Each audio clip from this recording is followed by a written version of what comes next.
Welcome in, everybody. It's kind of a slow night. I know I probably was going to be doing some wrapping, but I wanted to come live because, not all of us are going to be wrapping presents for people, and some of us are going to have a slower Christmas. But I want to welcome you in no matter what you're doing this holiday season.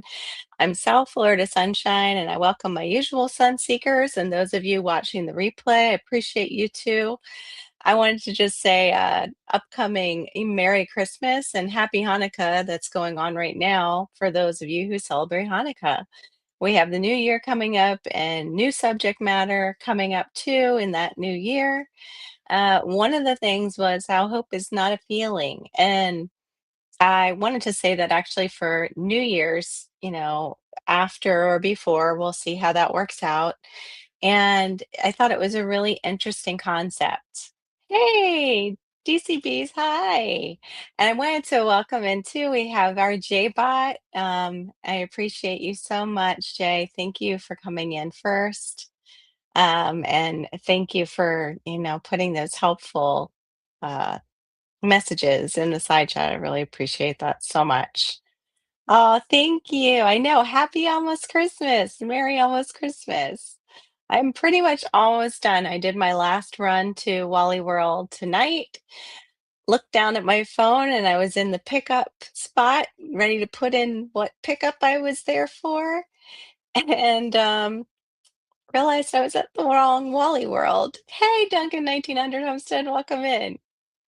So thank you everybody for being with us tonight. Who can make it, who's in the bushes.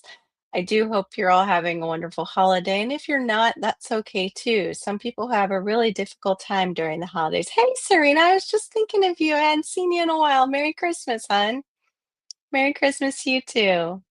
Oh, your birthday's December 29th. Oh, happy birthday too. You are almost a New Year's baby. And yeah, thank you though for everybody coming in. And yeah, I just like I was saying, not everybody has a great holiday. Not everybody is looking forward to, you know, Christmas. Some of us don't have extended family anymore. And that's rough. We live in those memories and we try to actually not live comparing, but you kind of do. Like, I don't make the gravy just like my mom, or I don't make the sweet, you know, potatoes just like her. All those, they do come close, and those were my great grandmother's recipe.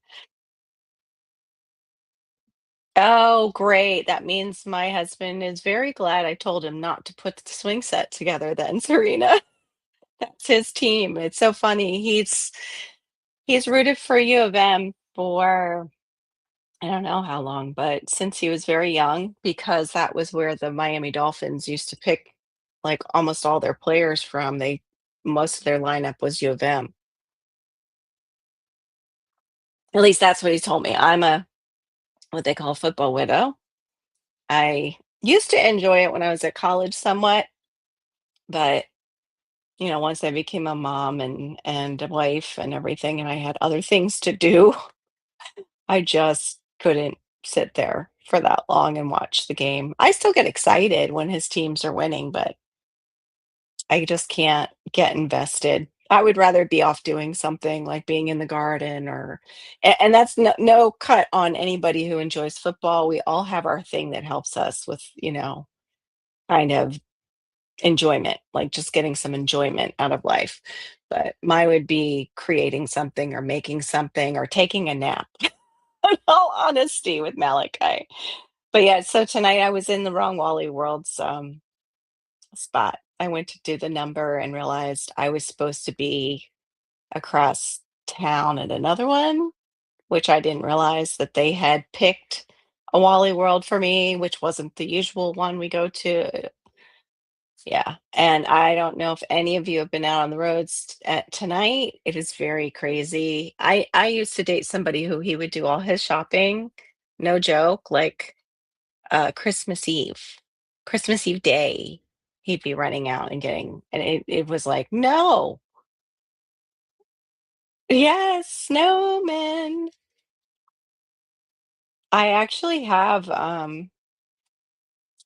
snowmen on, but that's kind of our little theme for our picture this year. But even though we didn't get like snowman pajamas, I have a picture of us in snowman pajamas one year. Let me see if I can bring it up.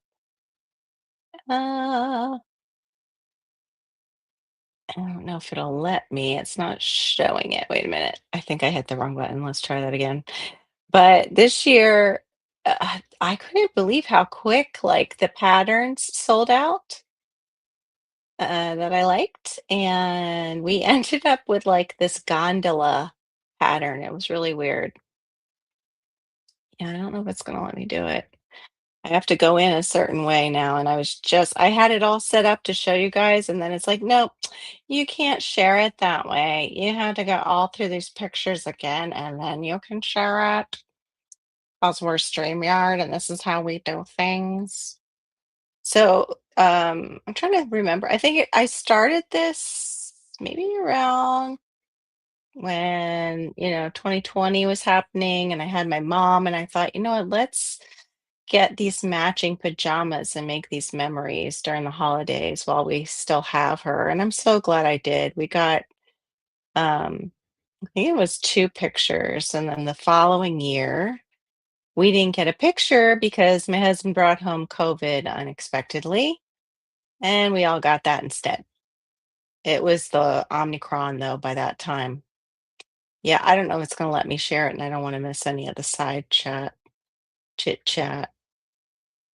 One more second. Oh, I found it just in time. Okay. So let's see if it'll let me open it. I'll show you the picture that this one came from. There it is. It was just for me and the kids. They didn't have a size, unfortunately, for my husband. And then we took a different one with dad. But that was the snowman for us. My son loves a song called Snowman, and that's not the one where he's smiling real big. Darn. I'm really having a hard time with my eyes tonight. You'll have to forgive me. I heard it's sometimes hypoglycemia, but sometimes I get blurry vision. So yeah, I'm gonna have to. Thank you. Welcome in, Janet. Oh, whoops, here, wait a minute. We've got a joke from Serena. I'll just put it up. What does snowman use to make salad? Snow crabs, snow peas, icicle radishes, and iceberg lettuce. That actually sounds kind of good. My mom made a salad, crab and shrimp. It was so good one year. It's good to have you in, Janet. But yeah, that was the picture with these. Yes, feel free to join the chat. I basically sent out an email, even the email was acting up tonight. It's crazy. Hey, Creep Exotics, good to see you. Good to see you. Now, it's so funny. I didn't realize that you were the one who actually had that mangosteen, the tree. You were just like, yeah, I know a couple people that have one and they're babying it. I'm babying mine too. I'm afraid to like put it outside. It's kind of sitting near the back door right now. Yeah, it's crazy. For those of you who don't know, last live in the beginning, I showed some trees. I actually got them mixed up, and you can go back and check that live out to see the other one that I got, but one of them was the purple mangosteen. I'm gonna just put these up, Serena, because I'm not gonna be able to read all of them. I did read that one.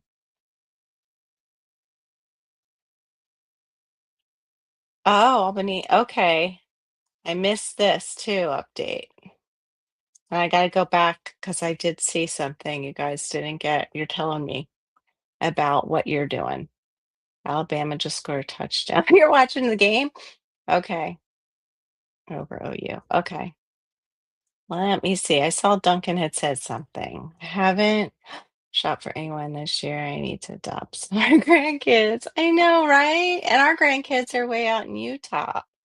So the one thing that I do is our tradition every year is to send them matching pajamas, which is kind of cute. Like, we'll get a picture back. She can't seem to get, they're all three boys and they're young, so they're all going different directions. I'm avoiding getting small gifts together for the employees and staff here in my vision. You're avoiding it? Yeah. Procrastination. I was thinking too, like I need to get back to um doing like planning a community thing. Like and usually the community thing would be for, the nursing home down the way. You've had a few at this point. Good, then you can give me tips, man. I need some tips. Like, what kind of soil am I looking at to up pot that? Hey, Aid, welcome in. Merry early Christmas to everybody. For those of you just coming in, and Happy New Year. And if you're already celebrating Hanukkah, Happy Hanukkah. It's a pretty low key, I wouldn't say it's so low key though. I mean, I've been shopping for the last week. But, like, presents and then, of course, there's the meal and all the little treats and snacks and stuff.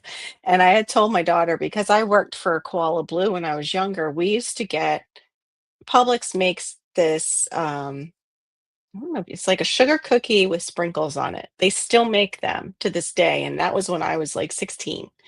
Um, and we used to order them larger than the typical sizes like this now, I think. And then you would take the icing, like the ready-made icing, and you would just put like the Koala Blue had a logo that was a koala with like a hat on him, I think like a fedora or something. And I would do the logo on these cookies, and then put them out on display on our Milk Bar, and they were really good. So, and I kept telling my daughter, they were pretty good with that icing. The only thing is, tonight I went and I'm like, I don't remember which brand icing we used to buy. 'Cause I thought, "I'll get some and I'll make snowmen." Easy peasy. I've made the melted snowman, I don't know if any of you guys have ever done that, where it's like a marshmallow in icing where it looks like the snowman is melting and then you do all the details, and I thought, "Oh, that'll be really cute, I'll bring them to this homeschool party," and she had a youth group party. I'm not a cake, like, and cookie decorator usually. I am an art teacher, but I don't do, like, production work anymore. It took so much time, but the kids loved it. So I did get that. I'm gonna do that with her and, Malachi will be in and out of probably trying to help us unless he goes off with daddy. I might just actually end up making some and giving them to her so she can try it. Oh, sorry, let me put that one up. But as far as, gifts, I'm done. Um, my husband's pretty picky about he doesn't want much at all. So I always ask him what he needs, and that's what we get. Hey, welcome in, Homestead Aquarius. Good to see you. I did give my hairdresser and all her coworkers necklace. Oh, sweet. That's so sweet. I love that. Yeah, something like that. That's actually a good idea, Duncan. Like necklaces. But then what could I make for the men if I did like some necklaces or something, like inexpensive necklaces, for like the nursing home. Or I could just make some necklaces and donate them to the foster care closet. They have foster care closets here in Florida where people who are in like the kids who are in the foster care system can go there and shop basically for free. And they get like donations and they also get, brand new things. Oh, keychains. Oh, yeah, that's a cool idea. Yeah, but they don't drive anymore. They're in the nursing home. I don't know about keychains. I'm not sure. Maybe I'll just stick with the corsages that I do for them and do maybe the necklaces for, oh my gosh, the foster kids. Like, I just thought of it. I was like, oh yeah, that would be great. Oh wait, they don't. And some of them are, having episodes and they think they still can drive. I went through that with a family member. Yep. If you want to scroll up, Serena is popping out the jokes and they are in the feed. I pop them up on screen, but I can't read all of them tonight. My eyesight is not. being very friendly. Oh, also scrolling through is some of our members.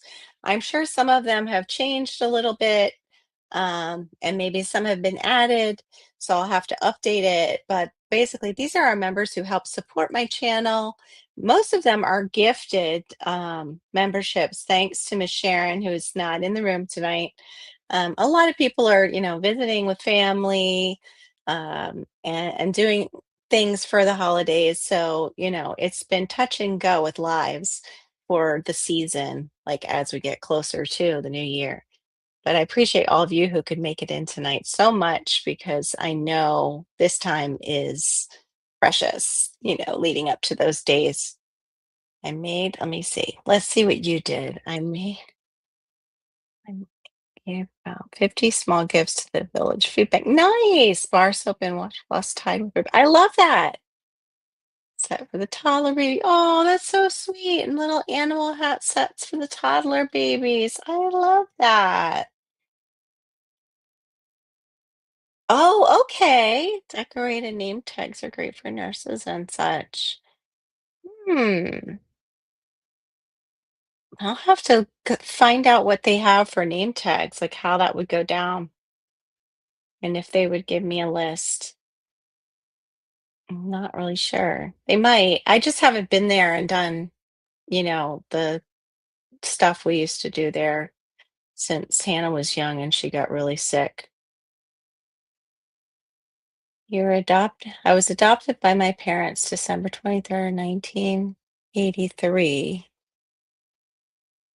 Baptism was June 29th, 1989, making it so I was adopted twice. Yep, that is like being adopted twice. That's wonderful. Okay, so Pete, let's see. Pete and Perlite. Oh, okay. Nice. Let's see. Garcinium, Donna loves acidic, well draining soil and have funky tap roots. Yeah, I'm wondering about the tap root. Ample depth and container. Okay, so are they as sensitive? Forgive the side chat here, side chat, and anybody who's watching are my friends in the side over here. They're my side chat because they're alongside of the screen as I'm talking to you guys. Uh, yeah. Are they as sensitive as the jackfruit, like the taproot? I hope not, because I know I don't touch. Like I wanted to move my jackfruit, found out about their tap roots, and I just left it, and it's still not in the best spot. If it does not fruit this year, I think I am gonna just get another, because this isn't a cultivar, it's from seed. I just got it like from Whole Foods and planted it. Thank you, Carib Exotics. I appreciate that. So it's kind of like well, not the taproot part, but my Jabota Caba kind of likes that. They like the peat and the more acidic, well draining soil.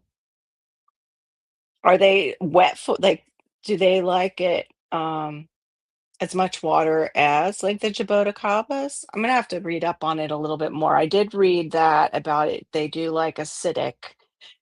So I wonder how that's gonna go. Not my yard, if my yard is not acidic at all.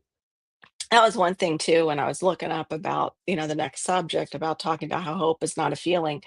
If you're a gardener, you are hopeful because you don't sow seeds and go like, you know, you, you kind of got it. I mean, you can forget about them. I've done that before, but what I'm saying is you're sowing into the future. You want something out of those seeds and you are having faith that something will come from those seeds.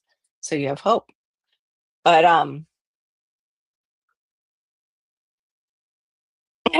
do you cut jackfruit with jackknife? No, I don't believe so, unless that knife is named Jack, and I don't know. I did get a good knife though off of Vine. Oh, I forgot to show you guys this little set I got. Okay, not as far as transplanting goes. They don't like the carpus if you disturb them, but they need room for the roots to develop. Okay, to support the growth. Okay. Oh, they don't die. See, my eyes are not right. I didn't even see the word die. They just kind of blended. Let me make sure it's not even just my eyes. I washed these before. That's one thing when you wear glasses, it's like you can never wash them enough. I don't know, like mystery fingers hit my face before I go live somehow, and they're not my own. But yeah, I love jackfruit, Serena. Jackfruit is delicious. It does smell to me like juicy fruit gum. I know some people say it like stinks. I don't know. It's very strong and sweet smelling, but it doesn't like stink to me. I wonder if they're what type of jackfruit actually stinks. Do they like really mean stink? Because right now, like mine is flowering and it smells fantastic. When I step outside, the male flowers look like small little jackfruits. At first thought they were fruiting. And no, they weren't fruiting. It was just the flower. The male flower looks like that. I'm going to actually drop the link because I think somebody else put on their pajamas. Now, if it would let me share the link, hold on, let me find it. There it is. Let's copy that because it's pretty much an open forum tonight. Of course, if it's anybody that I don't know or a weirdo, you're not coming up on my panel. And I don't want to see any wieners. Please don't try and flash me any wieners right before Christmas. Santa will not be happy with you. Okay, there we go. So the link is in the chat for those of you who'd like to come up and tell us what you've been up to preparing for the holiday, or maybe you don't like preparing for the holiday. Maybe you find other things to do, and that's okay. Can talk about that too.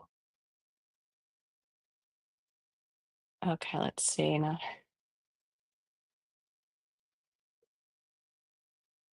I've never let me see what it says. Okay. Yes, ripe jackfruit has a very strong, pungent smell that many people find overpowering, often describing as a mix of sweet, yeah, mix of sweet tropical fruit, banana, pineapple with notes of rotting onions or garbage. Wow. Hmm. I'm really gonna have to tune in more, but I haven't done the onions garbage note yet. Mm-mm. I wonder if that's when they're kind of overripe because I don't like overripe jackfruit. It's way too, no, I don't like that at all. One time, a sweet lady, like she brought it and it was a bit overripe. And she brought it though to share at church. Like it was already like taken off the jackfruit. She had, brought it in a little container and everything. And yeah, it was just too pungent. Maybe it was at that point where it was like going towards I didn't smell onions, but it was going towards maybe like, okay, this is kind of going bad. This is a good jackfruit anymore. But thank you, you know. Thank you so much. Like, what do you say? Like, that's such a hard position. Yeah, that's right. I do have my friends that are more bah humbug kind of people. Yes, Aiden here. I do remember.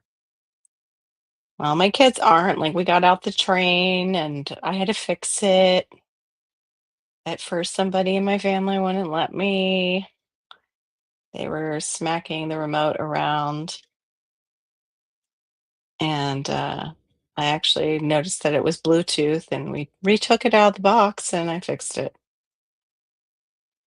Oh, it also too, they had picked up a plug that wasn't a strong enough plug to make it go. Like it was not the right AC/DC plug. I made Christmas crack, which is saltine cracker layered with toffee and chocolate chips. Melted spread over and topped with M&Ms. Yum, that sounds good. Now, please welcome to the stage a Christmas kitty cat. I wonder who this could be. Hey, everybody! Happy Yeah, Christmas! love the Christmas kitty head. That's so cute. So, Thank what are you. you up to? What are you up to, Christmas kitty? being cute. Mhm. What big green eyes you have. Thank you. I'm glad you like me. Adorable. Thank you. Good night, Creep. Thank you for coming in. Or Mad Farm, as we also know him. Thanks a lot. And thanks about give me the advice about how to plant it. Because I'm always nervous to up pot small trees. Always afraid I'm going to kill it. It's a different story with small plants, but trees, they're more of an investment. Let's see. Yes, Miss Kitty, did you have something to add? Nope. Quiet kitty. Quiet Kitty. I'm not sure what I'm Here we doing go. this Whoops. Chris. Here we go. Oh, there's our girl, Miss J Bot. Oh, how cute. Wait, now it's Santa Claus's wife, Mrs. Santa. It's Santa Claus pajamas. Oh, they're adorable. I have been going to my in-laws since Steve passed. However, my father just got out of the rehab and his wife oh no, and the wife has a cold. Oh, Janet, I'm sorry. Yeah, that's a rough one. Yeah, I wouldn't, especially the cold that is going around that seems like a cold that hit us, and it was not just a regular cold. So I'm sorry. That stinks. That's how we felt like that one Christmas when we sat down for dinner and then everybody got COVID. It's like, oh, that was interesting holiday. It was very short-lived. Yeah. Daddy went to bed. We started opening some presents, and then we all had it. Except for, thank God, my mom. My mom somehow avoided it.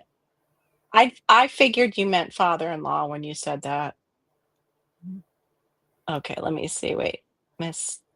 I went to my Master Gardener Christmas party, and my reindeer hat won first place. So I got a Lowe's 5-gallon bucket, nice, with a 10-pound bag or fruit and nut bird food and a 3-pack of garden tools. Nice. What a nice prize. Oh, Oh, and and gardening? prunies. Yeah. Nice. Prunings. Very nice. That's great. Good. Yeah, you even Homestead said that's awesome. Well, the one thing I forgot to show, uh, I did have a couple things coming from Vine. This is kind of cute. They're little actual gardening angel. Little the angel of the shovel. The angel of deep holes. I don't know what. I need one with a chainsaw in her hand. I need that protective angel. I don't know if Angel an of, angel and a chainsaw usually combine well. yes. Oh my goodness. And then this is the angel of the watering can. I do need one of those. I need a watering angel because sometimes I forget, like, it's been a while. You need to go check on your potted trees. But those actually, they have an odd little smell. It's not a bad one. It's just like how fresh car has fresh car smell. It's like fresh angel sculpture smell.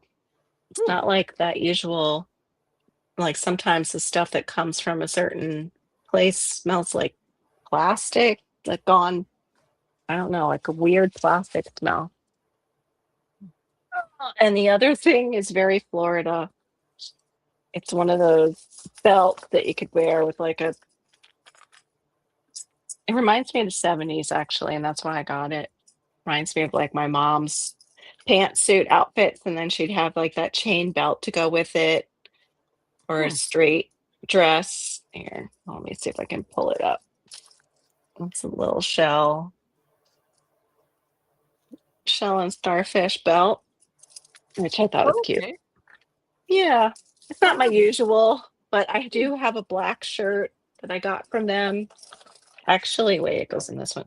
A black shirt and a black pair of pants that I got from them that was like a designer shirt. The pants weren't, but still, it's like all in black. I was like, okay, that might go with that. And then I've got another new purse. This one I'm probably going to give away because it doesn't make sense for down here. Okay. So this might be on a future giveaway. as well as some other things that I've gotten off of buying. It's a really nice bag though. It's like a puffer vest. It's you can't really see it in the light, but it's got that here, let me make myself big for 1 second. Jay, hold on 1 second. I don't want to Yep. be booger, but Wow. yeah, it's a good size like traveling bag because it's black. It's not picking up here. Let me put it towards the Yep. light, maybe. Yep. Oh, maybe that. No, the other side is just There's one your big back. Yeah. pocket. Yeah. It's got the little drawstrings. This is the first time I'm opening. Of course, you guys just saw me open it.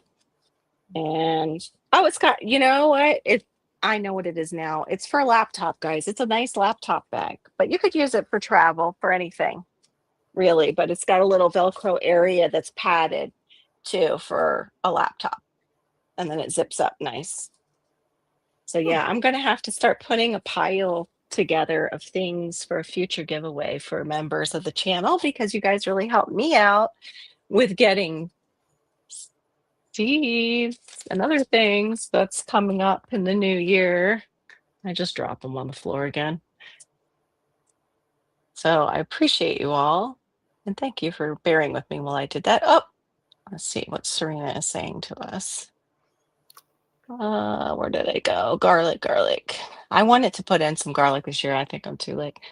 If you chop or crush garlic, wait 10 minutes before cooking it to allow the allicin to build up so it's not lost in the cooking.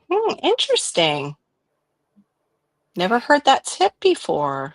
Kristen Graves was a guest on The Urban Gardener maybe about a month ago, and she wrote a book called The Oh, Garlic Companion. And as the guest, she talked quite intelligently about cooking with garlic. oh, okay. We Yeah. love garlic. I mean, I do.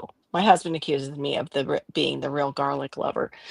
He loves it too, but not as I grew up on, my mom would put garlic in just about everything. We loved garlic growing up. Hmm. I'm surprised actually I wasn't healthier for how much we use garlic.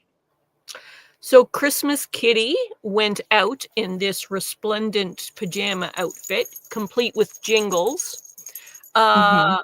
on Tuesday with some elves and collected food for the village food bank. And Oh, I love then, that. yeah, so we did that for about 2.5, 3 hours. A lot of walking, a lot of carrying, and then took all that food and it was delivered to the food bank to be delivered to local people in need. Oh, sweet. I love that. That's so wonderful. My most I my Go most ahead. effusive kitty fans, Christmas Kitty fans, because Christmas Kitty has been out previously in this village. Mhm. My previous fans showed up, but just at the last half hour, and Christmas Kitty was a little too tired to be all peppy and fun like I think they'd hoped for, because it's kind of like Mhm. a cartoon character. And I was like, yeah, hi, high five. Thanks for being friendly. Thanks for the donations. See you later. Because Christmas Kitty was just trying to get through that last half hour. And Right. yeah, it was Christmas Kitty was tired.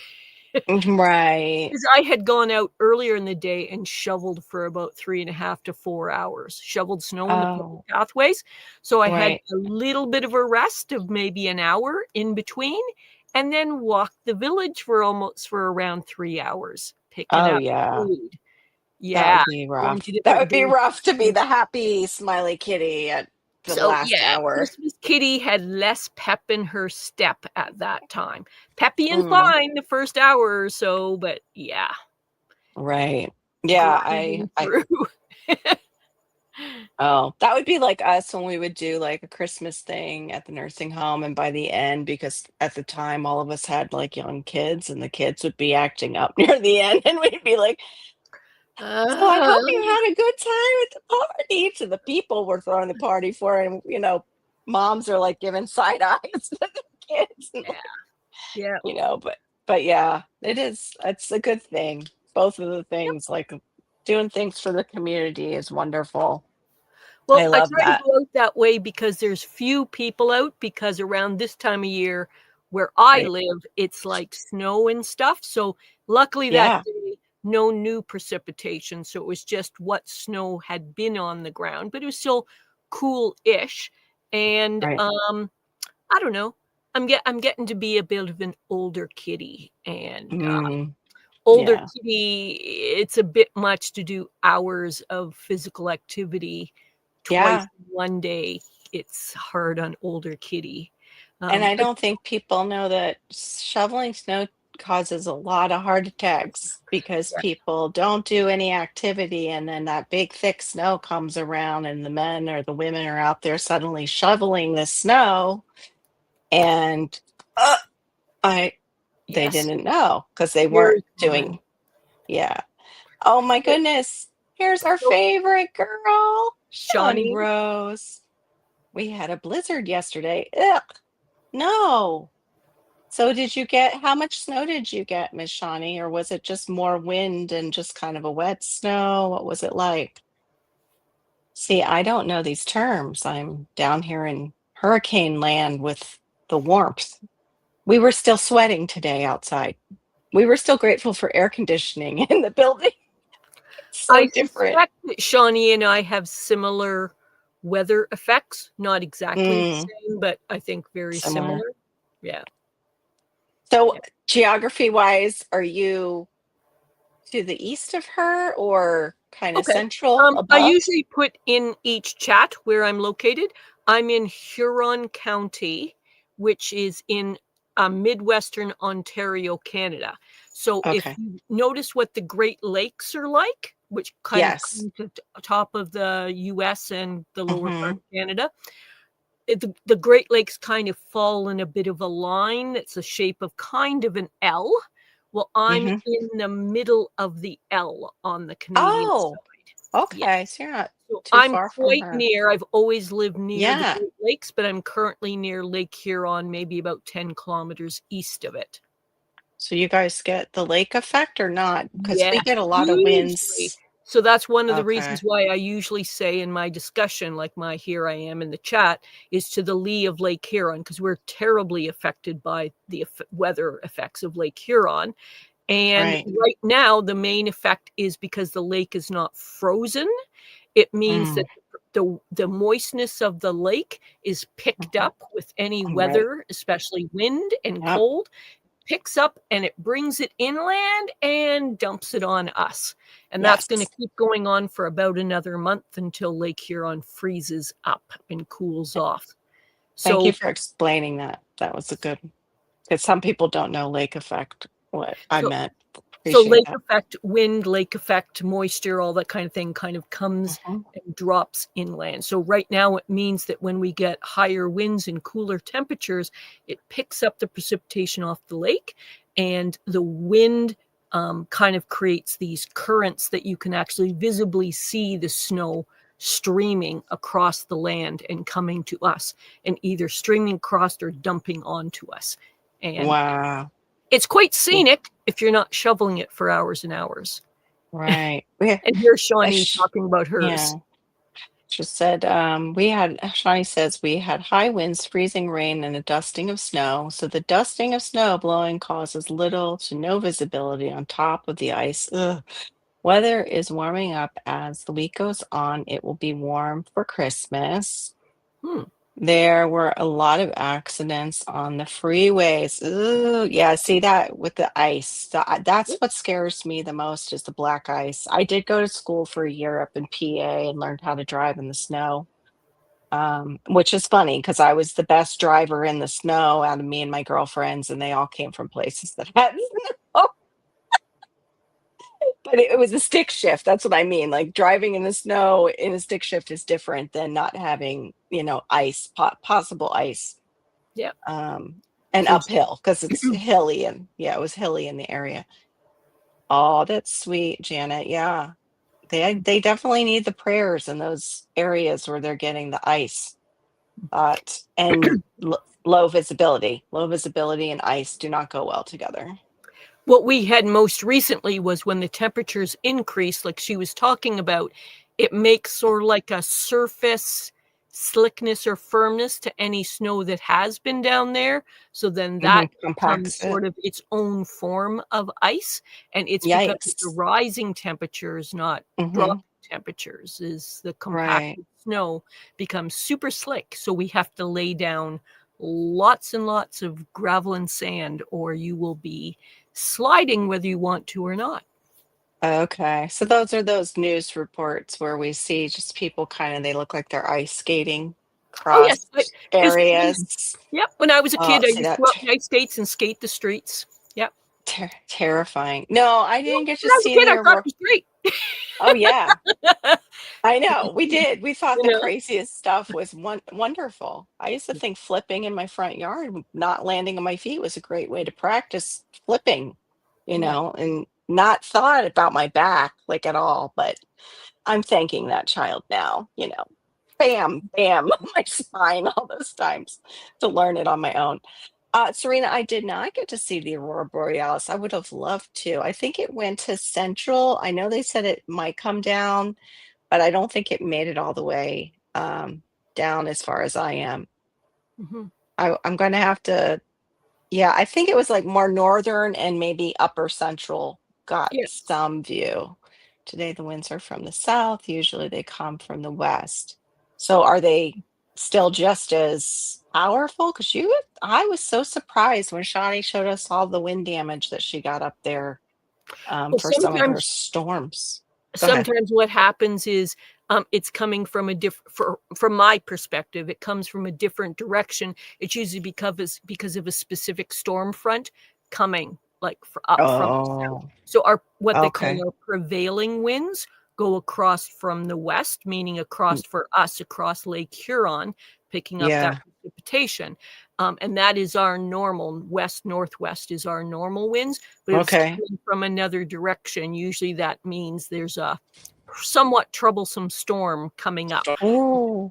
from somewhere. Oh, okay, yeah. She's saying that melting and refreezing.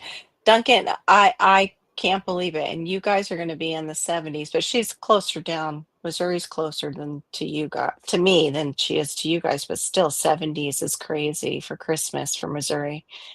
But yeah, the melting and refreezing, that just scares me. I don't like freezing.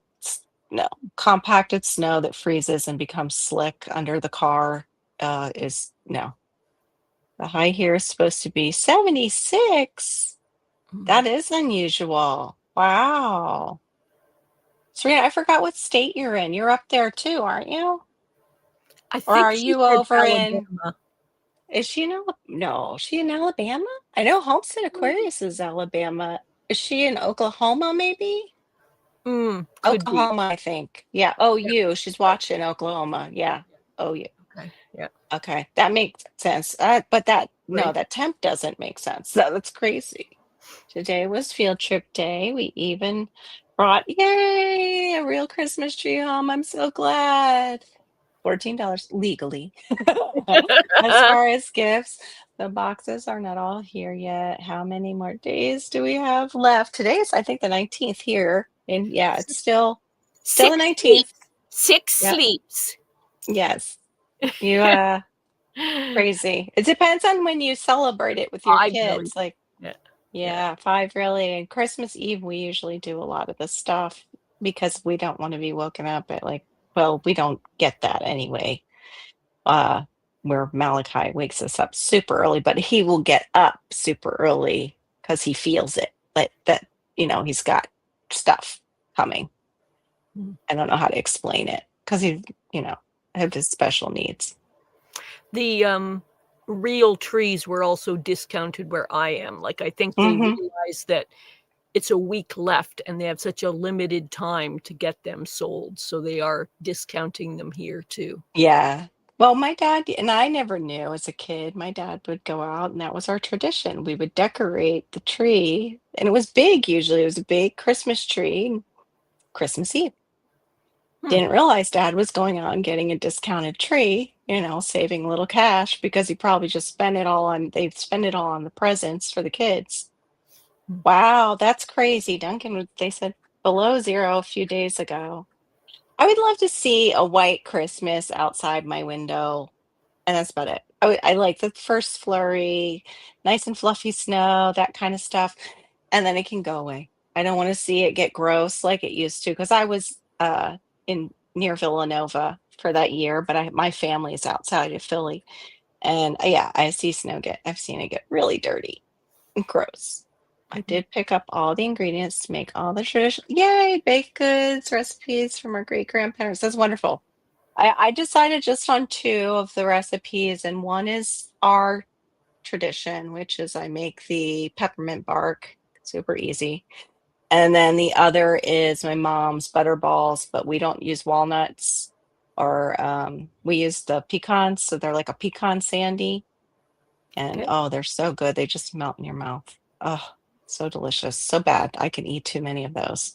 But like I used to make rugla cookies, I'm trying to think what the other one was. Oh, they were called strawberry Jim Jams. They were the spiral, but we don't need all of that. And I don't have the time to make all of it now with Malachi. No. Yep. 6 days. This one's almost over though. So tomorrow we will decorate the tree. Yay! I'm so glad. So they'll get their little owls, hopefully. I hope that came, Johnny. Where does Frosty keep his money? In the snowbank. Oh, cute. Actually, I have a bit of an issue. My work computer. Oh no, it's not working due to employer network malfunction. So I have no regular way to work my YouTube live. Oh, or entertainment for family until Monday. Mm. Oh my gosh. Thank God you got that tree. So at least you can just slowly decorate it. Just slowly. Oh no. Oh, okay, yeah. If you can do it, that would be amazing. Absolutely. You just did a cookie experiment. Are you going to make a short out of it? I hope you do. Okay, I will look for you. Let me get rid of I forgot I was sharing. Oh, If I it, should go if ahead. it makes it easier, I can go to make space for her. You don't have to, but if you are ready to get down, I know, you've been doing a lot with the community. It's totally up to you. No, You I'm know, okay. It's just that I the didn't know more the merrier. help. The more the Okay. merrier. I'm I fairly just, merry. yes, you're very merry. I love the outfit. I just can't. It's like I'm a little let down by the ones I got this year because I think the pattern is on white. So you're not going to be really able to see much of like the Christmassiness. Like this is definitely snowmen, even though they're going all different directions. Um, but the other one, you can barely see the gondolas. I'm going to do one Frozen. brag here. It Oh, allow me to okay. brag. Is this Yes. jacket I made? It's actually Wow. Christmas bags from the dollar store. And then I couldn't No. find a jacket at an affordable price. So I Yeah. bought the bags from the dollar store and then turned them into this kind. It's more like a swing coat, you know. It's You very should have simple. made a video out of You know. that. That's Um, perhaps. incredible. Perhaps. I don't really have things set up to do my own channel or video or anything. So right now I'm just supporting other channels. But yeah, maybe Which is great. someday. But yes, it's Yeah, basically dollar store bags for gift bags turned that's into a crazy. jacket. I love that. My mom used to be a quilter. I actually have quarters from her, like some calico, like old fabrics. But I'm not a quilter. So should I drop the Well, pic of this isn't these to you super just now? Okay. fancy. A fancier sewer would look at this and go, ah. But you know what? No. It's a costume that gets worn 4 or 5 It's times working. in December. Oh, is she coming? Is Yeah, she she's coming. Please welcome to the stage, Shawnee Gross, on your phone. Okay. Testing Hey. sound. Woohoo! Yes, we All can hear good. you. Good. Okay. Is We're there any fine. weird echoey things? Nope. It's mildly tiny bit, but pretty darn good. Because I don't Yeah. have ear things. Can you hear It's us? just a I little can, bit. yeah. It's I just, might just yeah, shut this it's just, camera off though. This looks terrible. It looks okay. it's fine. Just You're a cutie you were patootie. a tiny bit sepia, that's all. Mhm. Sepia? You're too I like Yeah, I'm funny. pretty pretty pretty brownish. bummed out. I don't have my computer. So what happened? Is the whole network is down and it took down your computer too? So I tried to get on and it says that it's talking to my internet because I can see Uh-huh. that my internet isn't down, but I can't get into anything like Teams or Outlook before even trying Uh-oh. to get to the VPN. So I Yeah. called my boss and she goes, "Yeah, the entire building is out because there was a firewall breach Oh, and your device probably isn't going to work. Maybe Sunday it'll work because I haven't worked yet." oh my gosh. And I'm supposed to have a YouTube meeting on Sunday. So I'm Yes. testing the phone to see if it'll work. Okay. It should. It should. And Oh my. also, let's all buy, let's try to have, I need to buy a computer. Have Yes, what? please consider a membership over Shawnee Grows. She needs that money to go to a computer. I need to buy Oh, my that own computer. yeah, because that belongs to the company. Yikes. Um, yeah, everybody's saying you did a great job, Jay. No matter like experienced or not, the creativity alone is amazing. Um, I'm going to share with the group a pic real quick. I have to make myself large. Go Our ahead. friend Homestead Aquarius made sugar cookies in the microwave. What? What? It's just man cooking. That's what he said me. So hey, when you want to make it happen, you figure out a way to make it happen, and that's he did some.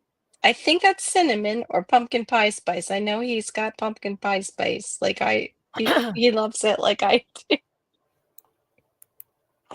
Yes, he said it. He said, "I just made, I think it's what it is, frozen sugar cookies in the microwave." Yeah, were they a little bit moist? Tiny bit moist? Were they hot? It is cinnamon. Okay. I approve of cinnamon. Yes, please consider supporting Shawnee Grows so she can get her own laptop. I We did put out a our video computer. today, so you guys can watch that. But I won't be Okay. going live, I don't think. Not until that's solved. That's kind And of scary. I've been so busy. Like, I made a post about my indoor Hmm. garden just to say, like, hey, this is the busiest time of year for my Right. job. Right. And plus, my family has a lot going on, so I just can't be doing live streams right now. Yeah. Right. I know. That's how I kind of felt tonight. I wasn't sure. And I knew everybody was kind of busy just from the show up of last time, which I appreciate you and Jay so much, and everybody who could make it last time who's here. Thank you so much. They worked out okay, not great, but okay. As long as they're, you know, you're not gonna get sick from them. I think like that's what you would consider okay, right? They taste kind of like cookies. Maybe the texture's a little off, but oh my gosh, that's just crazy. But yeah, today I think I finished all the Christmas present shopping completely, thank God. Because I felt like I better have a couple on hand for Malachi because he's not going to really understand that the new swing set is like that's his big present. That concept of the big present might get lost in him if his sister has more to open than he does. So I just got, two more little things to have here. But we are supposed to have, like, I'm still waiting on stuff too, Shawnee. I'm supposed to be getting little headbands for Hannah and I. I got the boys little top hats that are like Frosty the Snowman, and then the girls have little like snowflake. They're supposed to light up things, and so we'll see. I wanted to get little light up necklaces, but I couldn't believe how much they charge for those darn things. I was like, this is Well, it's just like I'm costing. trying to be a planner, right, Carol? And Yeah, it's like, okay, so we have Christmas, and then we have a birthday, and then it's the New Year's party. And are we gonna have a right. winter solstice? Well, winter, what is it? Is it equinox Mhm. I or forget, but solstice? that's coming up like Two next days. weekend, isn't it? Yeah, Yeah, it's like like, or is it this weekend? What was winter started? And I was like, it's already started. Why are you restarting it again? I forgot where I saw that, where it's like the official day. First December day of winter. 21st, Okay, thank you. winter I was solstice. Yeah. yeah. Okay, so it is this weekend. Oh my gosh. As I in s 2 days from now. Yep, it is this weekend. I was thinking it was next. That's why I was like, "What? Why is it restarting?" 'Cause it to me, it started already hearing people talk about snow coming down. Yeah, so yeah, you've got all the planning and stuff to do, and how's that going? Shawnee? One paycheck Yeah, at a sorry. time. Exactly. Think that yep, I can hear that. Yeah, yeah. I overspent tonight because there was a little, like, glitch going on at the house, so I left to go get the pickup, and then I screwed up the pickup, and I decided, since I'm at this Wally World, I'm going to slide by and pop into Publix and get those cookies. And of course, then I saw this cute snowman that I thought Malachi would like, and it would go cute in the picture. You know how it happens. So yeah, I'm definitely off my budget for Mm. not really bad. I try not to go into any kind of debt during the holidays to where we're freaking out after. We really try and pay off everything at the end of the month, but I know I went over today. Plus we get this card for my son and it's for fruits and vegetables, and I thought it had like almost $40 on it today when I went to my first Wally World visit because I thought they would have the stuff ready for him already. And no, I got up and I was like, "It all has to go on the Visa." I was like, That's 40 more dollars than I was expecting." Well, Anyway. I'm also on a tight budget, so what I tend to do Yeah. is I look for clearance and super discounted stuff and that, and one of the things that I should have been doing today, I didn't word it very well, but I get small gifts together for all of the staff and volunteers here in the village that do the most of the work, and, Mhm. I make up a smorgasbord table of just small gifts that are not wrapped, so they're visible to people, and that Uh-huh. way I get Christmas cards ready for them, and then they come in and pick what they want. Oh, sweet. So I either make or buy about 30, items, and then the Oh, 21 wow. or 22 people come and pick the thing that most suits them. So the idea is that I don't have to try and tailor a gift to exactly someone's taste. They kind of Yeah. look through and pick what pleases them the most. And when I was younger and healthier and had a lot more energy, I used to Oh, make the gifts. I'm sorry, that's yeah. my phone. Okay, I didn't know if it was poor I Shawnee and she's trying to use it for no, being I up just here. failed to turn it off because I wasn't planning coming on. It's I will shut it okay. off in a second. Don't worry. Is that I used to make wreaths and arrangements for all of them. Nice. Oh, That wow. yeah, so it was a little bit more than my health and energy will give now, and to be Yeah. honest with you, I should have been getting a lot of it together today, but I don't know if you come across this sometimes where physically and mentally, it's just kind of like a 0 day, like a day Mhm. where it's like, Yeah. "No, that Yeah. if it's an emergency, Right. then, but Yeah. today, Yeah. nothing, nothing. I Right. just need to rest and recover so I can be a Mhm. pretty good person again. Because today Right. is not that day. Yeah.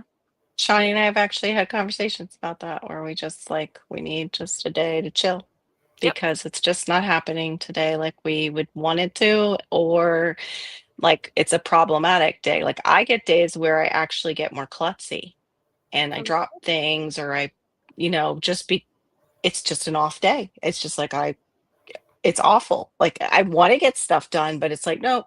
My brain is like, no, not today. We're not functioning at 100%, and we're going to walk you into walls, and you're going to drop things out of your hands, and things are going to be a lot more complicated for you today if you try that. so I'm not diagnosing you, but I have fibromyalgia, and I Oh, I have those totally have it. oh, okay, that's alright, there we go, okay. Yeah, I Because have that's fibro. I have fibro and I have ADHD. I'm pretty sure I went through school with undiagnosed ADHD, but it all goes back to I have it looks like mother effer mhm, gene. I have the variant, and if I'm not on top of uh, my diet, it can get all clogged up. Like with folate and folic acid, if you're eating things that have folic acid in them and you have that MTHFR gene variant, it pushes out, takes the place of folate. So then you can't get folate into your body. And folate you need for your nervous system and you Yes. need for Brain methylation so you function. can get rid of things out of your liver so you become toxic otherwise. So I haven't been watching that. Yeah. So Hmm. yeah. You might did you ever check yours? Because a lot of people on the spectrum have that. Hmm. And some people too, just on the spectrum, just are slower methylators. Their livers work a little bit slower. Um, we're more sensitive to things. What were you gonna say, Jay? I'm sorry Oh, no, I'm okay. about that. I'm just saying I'm having kind of a slow day and multiple categories of how humans normally function. I'm just not that perky, not that energetic, just physically. Mhm, I've been kind of giving out to the community a fair bit for a couple weeks. We get quite a lot of snow, and one of the things I do, and I'm sure you will not mhm. be surprised by this, but I dress in unusual onesies and costumes and go out and snow shovel in the I public. love that. And, Yeah. it when you are getting older and disabled, it's a good thing for me physically to get out in the sunshine and the exercise and stuff, but it is exhausting, and today when I looked out at dawn, because that's when I usually go out, looked out at dawn and saw just the tiniest little bit of new snow, I went, "Nope, nope, it's such Yeah. a small amount, I'm not gonna bother, it's not a danger to anybody, it's not Right. accumulating yet, I'm gonna have a 0 day." Well, I didn't totally decide on a 0 day then, but I just went, "No, I need Right. more rest," and it's Right. just, yeah, so You wait for your brain and your body to give you permission when you have fibromyalgia sometimes. That's just how it is living with it. yep, At least I've that's what tried I find. yeah, I've That's what tried to I explain it to a number of people, and most people Ah, seem to pretend to get it a little bit, but really they don't. They don't yeah. experience it, as well. But the short version is one of the best ways that I found to explain it to kind of work for people is if most people have a 4-burner stove, 2 to Mhm. 3 of my burners are already occupied with just Right. living with the Yep. disability so Yep. that sometimes I will have the spare energy besides the single burner that I can use for, the catching up on life, the necessities of Right. life, maybe the extras, and sometimes I have the room in the second burner for a certain amount of the extras Mhm. to, like, dress up and go help the food bank or go shovel and Right. stuff, but a lot of the time, that's it. That's it. Yep. There, like, is no more capacity at the functional stovetop of life. I don't Right. really don't have it. 2 to 3 of those burners are just getting used up by functioning Mhm. disability, and, Yep. it's a Yeah. shame. I wish it was different. I had a number of Right. people speculating that I'm just lazy or don't want to do things, and it's like, "Oh, no. You don't know the first decade of getting Yeah. severely ill, I was a type A person. I was the 2 and a A half lot. Yeah. persons at my job, so Right. that my identity, my energy of what I felt like I had to do as a person, boy, did it feel like a failure and a loss, and I'd go ahead and keep Yeah. trying and trying and not accommodating my disability. The what exactly it took to Right. actually accommodate that was Yeah. years in the making. So, no, it wasn't because I was lazy. I actually almost Mhm. kind of went a little bit wacky Okay. with this Yes, step because you of can't. no Yeah. longer being the type A Right. accomplishing, busy person. I used to Yeah. be always be if someone would hire me, they go, "I've hired 2 and a half people." I go, "Oh, well, thanks," and just keep right on doing Mhm. what I do, and it's like, Right. no, not anymore. So Serena's asking, "What is fibromyalgia?" I definitely Mhm. advise for you to look it up.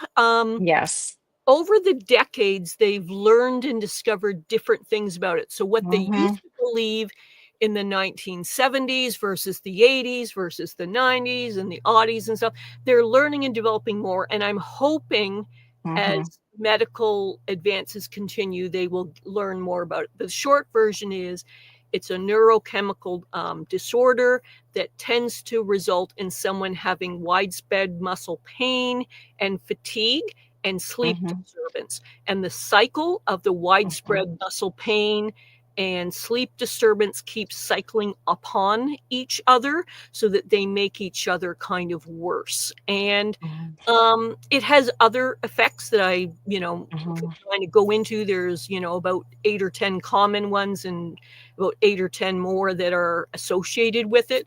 But the short version is pain, fatigue, and sleep disturbance are kind of like the 3 most common things that are most And brain fog.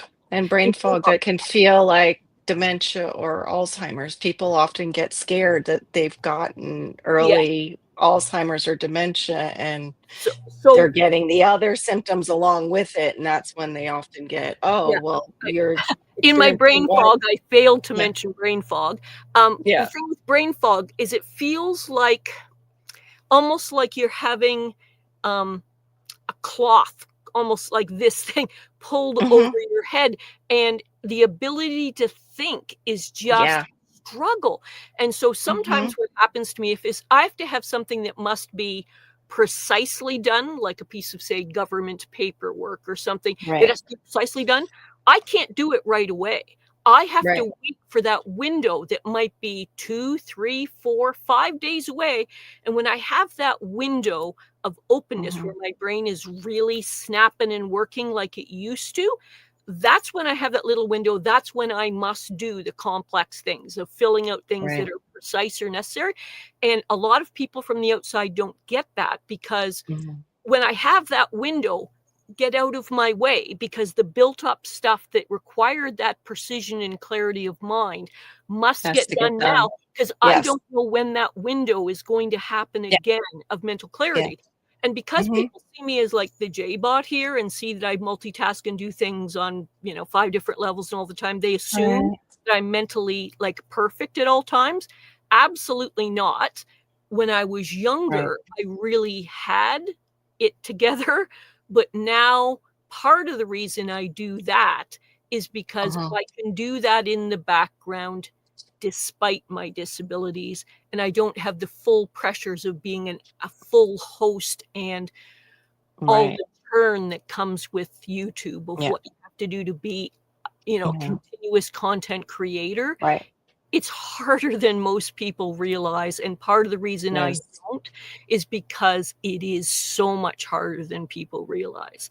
I In realized it before I even got monetized. I was telling people when they were pushing to get monetized and they were already complaining in the process of doing it. I was like, you realize that will not change and it will get worse because you will be, YouTube will want you to continue to fill their algorithm.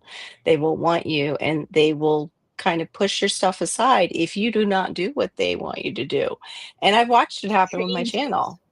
which Hmm. changes over the months and years, and Yeah. some of the changes, they don't even let you know upfront of the new Oh, ways that they've decided to reprogram things right. that you need to dance, dance, dance the Mm. way they Right. want you to, but Right. you haven't been told that as an upfront thing, and it's Yep. like, "Oh, uh, really? Mm. Like, I have to X or Y now?" Yeah. So, Yeah. I've had a number of people suggest for a few years that I do that, but a number of the pressures that are involved in being a content creator doesn't mesh well to me having multiple disabilities. So what I've done, No. I do things mostly behind the scenes to support content Right. creators. Um, Yeah. Programs and channels that I believe in or people that I feel could use a boost. And Thank you. the times when I'm really not doing well, if I'm behind the scenes, I can almost to some degree be laying in bed and still Yes. do what I need to do to support a channel for a certain amount of time. And it has come to that when I've had surgeries and stuff that I was very, very messed up, but I didn't have to put Right. on a public face of, hey, Yeah. everybody, right? Right. Right. that I We'll could. have to come up with a code word that you can put in my private chat when you're up on here so you can let me know if you're having one of those nights and you're just popping up to give me that extra boost. Because, yeah, I don't know what's going on with the channel. If it's just the holidays, I hope so. Losing Maureen, though, in the best way. She is right where she needs to be, doing what she needs to do, but Mhm. it definitely it changes the dynamic. So I appreciate you coming up and giving me some of your time and giving me that boost in the side chat. And Shawnee, like you're just both a blessing to me. Like I can't even express these last, 2 lives because yeah, YouTube just will shove you aside if you are not cranking out material in the way that they want you to. Yes. um, they won't pick you up as easily and lift your channel. Mhm. But also, too, you have to be like Shawnee. Like Shawnee's on it with her subjects, and Shawnee, I saw something that if you're still there, if you're not busy with one of the She's kiddos, muted her mic temporarily. yeah, Yeah. yeah, I saw that. If you're still there, didn't you just have like two things on your channel? One went to like 7,000 views, and one went over 1,000 something views. And what topic is that you're talking about? Okay. First, I'm going to say my youngest child told me today in the kitchen that tomorrow is her rest day. I love And it. it was so cute. And yes, we did a live stream talking about, oh, okay, what was it? Survival. Oh, gardening won't save you. And Mm, I'm not saying don't grow a garden, but it's gardening right, plus. Having this conversation of being responsible for feeding yourself. I didn't get right. into all the other categories of the web of survival, but that was starting to get picked up in the algorithm, and I was getting 1,000 views. And for a live Mm, stream on my channel, that's great. So I said, okay, we're going to condense this into a video. And I talked about it for 10 minutes, and that got 7,000 views. So then I said, amazing. okay, we're going to make shorts. And then a short got 1,000 views, which to me is great.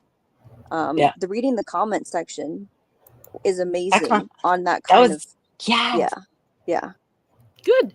I What? mean, No, people tell us, really like, responded well. yeah. Like even just bringing up stuff like, you did bring some of it up, about, just basic survival stuff, how you weren't going to go totally into that. But then somebody was saying how starting a fire. And it was like, yeah, that's like the preppers I hung out with. That was one of the things, they focus on is you got to be able to start a fire. You should always have a knife on you, just certain things that you should have in your everyday or to go pack or even your purse or in your car in case you get stranded, in case something happens and you just got to take off from where you are. Just like, people in Hawaii when the fires broke out. Like they didn't know that day was going to play out that horrible way. Same thing in California. They didn't know the wind's going to shift and then it's coming for them. And when we had Hurricane Andrew all those years ago, when I was like in my 20s, that it shifted. The people who thought they were going to get hit didn't get hit. The people who thought they were kind of safe got hit. So yeah, absolutely. To know how to do basic skills besides just gardening, and then also knowing how, like you were talking about, learning how to teach yourself to look for food in places maybe you wouldn't have thought of before, around you. I know I stop and I'll take pictures sometimes when I can't identify something in the area that looks like it's blooming or it looks like it's putting on fruit. And I just found a bunch of Brazilian pepper, which is a highly invasive plant here. I guess somehow some people might use it some way, but it says like how like it can really irritate the skin, kind of like how a poison ivy can irritate the skin. The sap and everything can irritate the skin. I had just done that. And I would say 2 days or a day later, I'm at the Dollar Tree and here's this lady or man with I just see the electric bike, and what do I see? They must have thought, "Oh, really cute for Christmas decorations." Big pile of it in their basket. And it was just like, "Oh my gosh." I waited there outside for a few minutes just to see if I could bump into them to ask them, "Do you know what that is? And are you using it?" Or do you not know what that is? And you don't know about the sap can be caustic and it can burn you. Like, I was so worried about the stranger. But yeah, please, if you can, check out Shawnee Grows channel. She's got some excellent material on her channel. She's got some really great teaching videos, and she's just all around. And this is coming from somebody I have, for those of you who don't know, I am a Florida certified teacher. I just lost my certification while taking care of my mother because I couldn't take my courses to re up it. She's a natural teacher. She's got the gift of teaching. You will enjoy her going over things. And she really gets into subject matter, and it's just fun. Our lives are fun too, and the conversations that go on in our lives are great. So you want to join the side chat with those too. The What other was this? Go ahead. comment was about you can grow a garden, great, but can you preserve it? Do you Yes, have the that was it. kitchen skills? Do you have the equipment? Do you know the steps to make it safe? They go hand in hand, really, when it talks about the hunger gap, getting you through an Right. entire year plus, till the next Yeah. harvest. Right. And I really Right. enjoyed seeing that in the comment section because it's like, yes. Mm-hmm. Yeah, because we've talked about that. Like, okay, are we really going to use that though? Are we going to eat that? Okay, that's something we're not going to grow again. I'm sorry. Go ahead, Jay. One of the issues that came up for me was, now that I've become multiply disabled and getting older, is I have the energy to grow the food and to harvest, but to Mm-hmm. also preserve it as well while it's kind of at its peak. No, I don't even Right. really have that to actually correctly preserve it. So the best I could do with like a lot of my tomatoes is just to clean them, sort them, and freeze them to do things with them eventually. And I had a friend Yeah. let me have extra freezer space for a short time, like for a couple of months. So that Right. bought me some time until I could Yes. kind of get it together enough to preserve it. And even then, still didn't have tons of energy, so I managed to get about half the tomatoes canned into jars to potentially eventually be recipes, but I just didn't even have like the mental or physical bandwidth to process them into, the different Mhm. different things I could be doing with tomatoes. But you know what? Yeah. I saved it. I managed to get it in enough time. It didn't go Mhm. bad. And Right. one of the things that a non-preserver didn't realize, he's like, "Oh yeah, you can just can almost anything." And I'm going, "No, no. All I have is water bath canner. It's limited what I can safely can." Right. And I had accidentally didn't realize I didn't have lemon juice or anything like Oh that to no. be canning for Acidify it. tomatoes. And he's like, Yeah. "Yeah, yeah, just can them anyway." And it's like, then Yeah. it's There's the two questionable about, schools. is Yeah. it safe? Because Right. by all correct safe methods, you have to get it super acidic, which means you are Yeah. adding lemon juice. Now, there's other folklore of other things you can use, but really safely, confidently, Yeah. lemon juice is the only thing. It's not expensive or anything. You Mhm. just need to get it. Yeah. And so I actually put it off for a couple of days, waiting to get Right. the lemon juice so that I knew that I was preserving it to be shelf stable for, Mhm. the next 12, 14 months, Yeah. Yeah. I think Shawnee and I went through that too with our moms. We had talked about it before. Shawnee, you said your mom did a lot of freezing too. That's what my mom did. My mom did not can at Right. all. She No came out of that. canning. I did not. There was no canning when I grew up. Now, apparently, grandma on my dad's side possibly did Mhm. water bath, but none of it was around by the time Right. I was around. Same. Same for me. It was my great grandmother. My grandmother liked eating at restaurants. That was my mom's mom. Like, Well, she, I think, had safe foods. Now that I look back at it, I'm wondering if my grandma was partially there on the spectrum somewhere too. Like, go ahead, Jay. well, one of the issues for me, kind of reflecting back on what Shawnee had been saying earlier about survival, one of Right. my goals throughout my life, which hadn't occurred as quickly as I would like, but is slowly happening, is to become slowly a little more sustainable, or at least less vulnerable to might be some negative things that could be Mhm. happening in the next Mhm. year, couple of years. Um, the short version is I want to be better prepared for some things. And If I'm Mhm. slightly getting towards over preparing, oh well. So I have more skills and more preparation than I Right. needed. I'm not a heavy duty prepper or anything like that, but I do Mhm. feel strongly that you need to, as much as you reasonably can in your life, have Right. control of some of the basics of your life and have them less to the vagaries of the outside world and what they decide that you can or can't have. And for Right. me, my food and having it shelf stable. And slowly, I'm actually getting my place so that it has not just backup power systems, but eventually its own independent power systems. And so having a freezer operating depends on a lot bigger, more expensive power system as opposed to canning, proper canning on Yeah. the shelf. So that's one of the reasons why I went in the directions of canning instead of leaving things in a freezer, obtaining a freezer. I've been considering it for a while, but then that makes me more vulnerable to the grid power outages that we get here, or Yeah. having to spend a fair bit of money to get better backup systems so that I don't lose a freezer full of Right. food.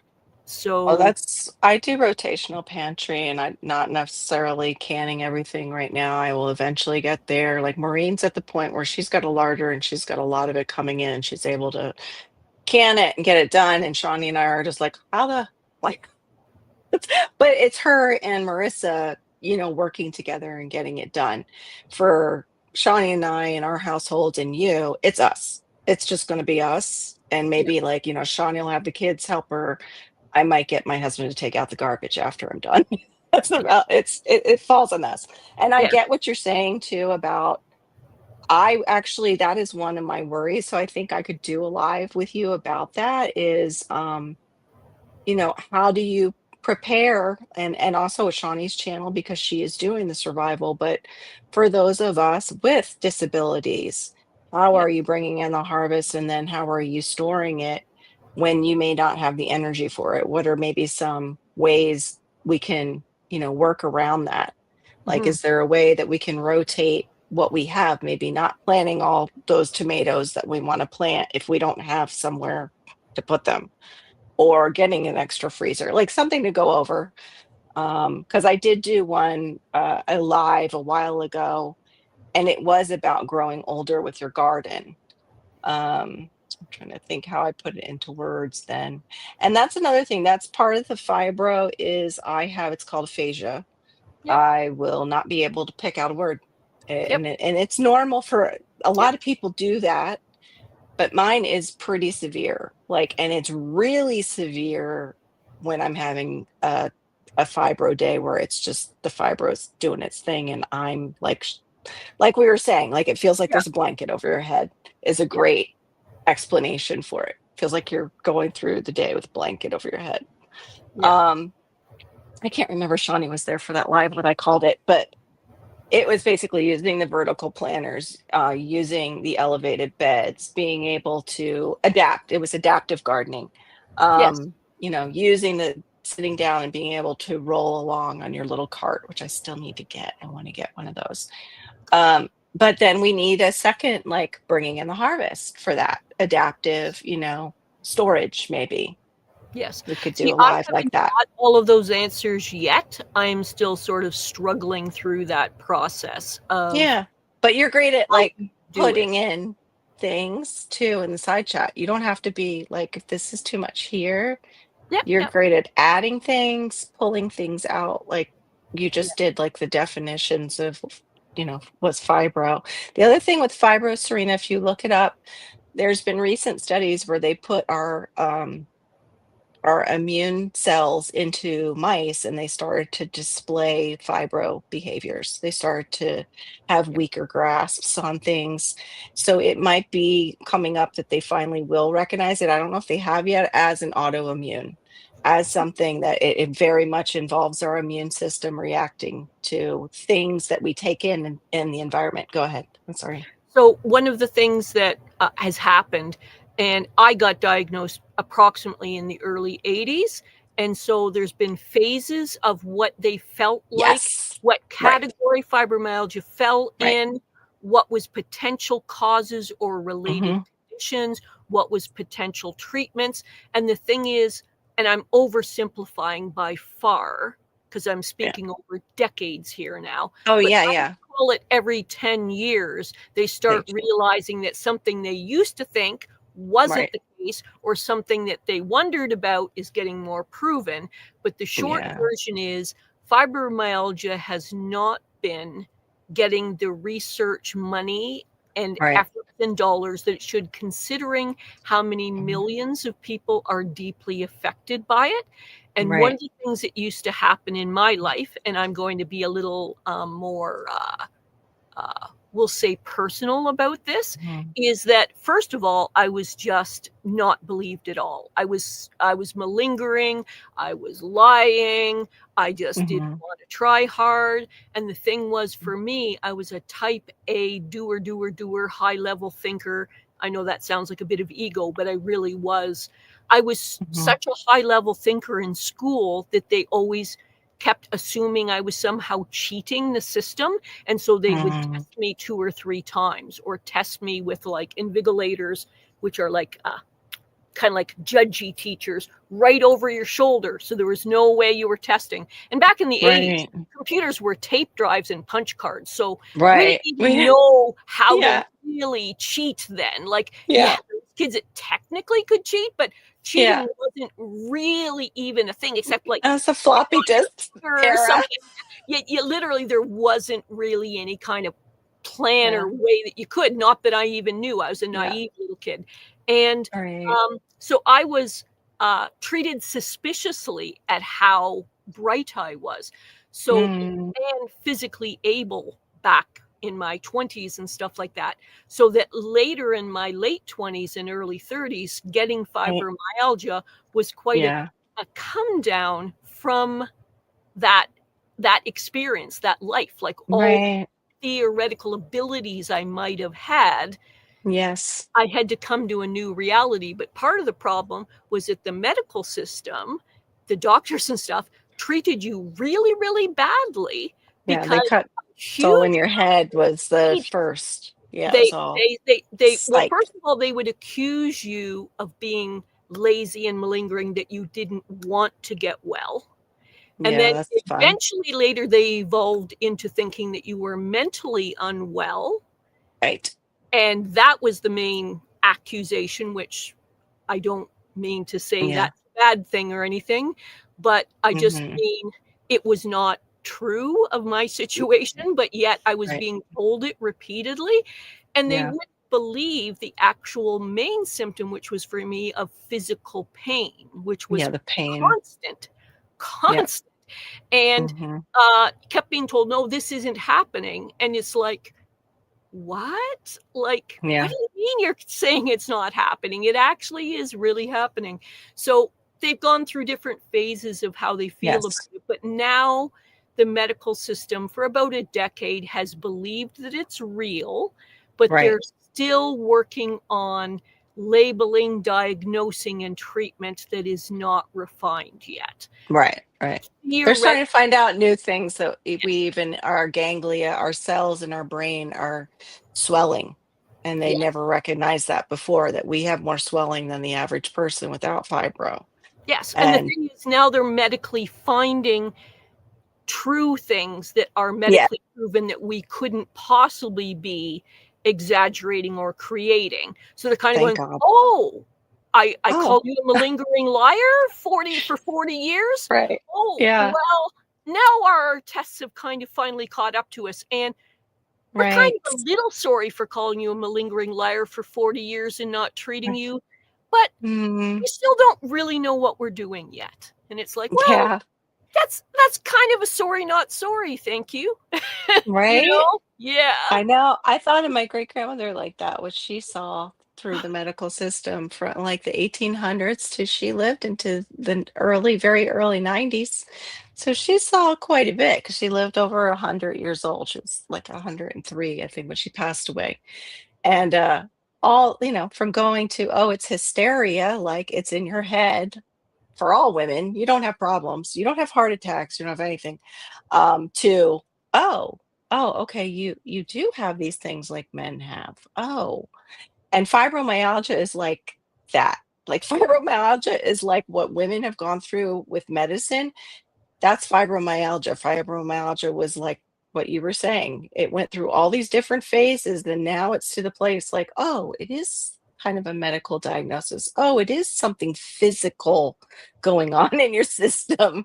Probably I physical that you didn't exaggerate or cause, right? exactly, Yes. exactly. And it's like, Yeah, finally, my yeah. my own partner, we've been together for 22, 23 years, and we live together but separate, if you know what I mean. Like, Hmm. I have my Yep. own tiny house and he has his.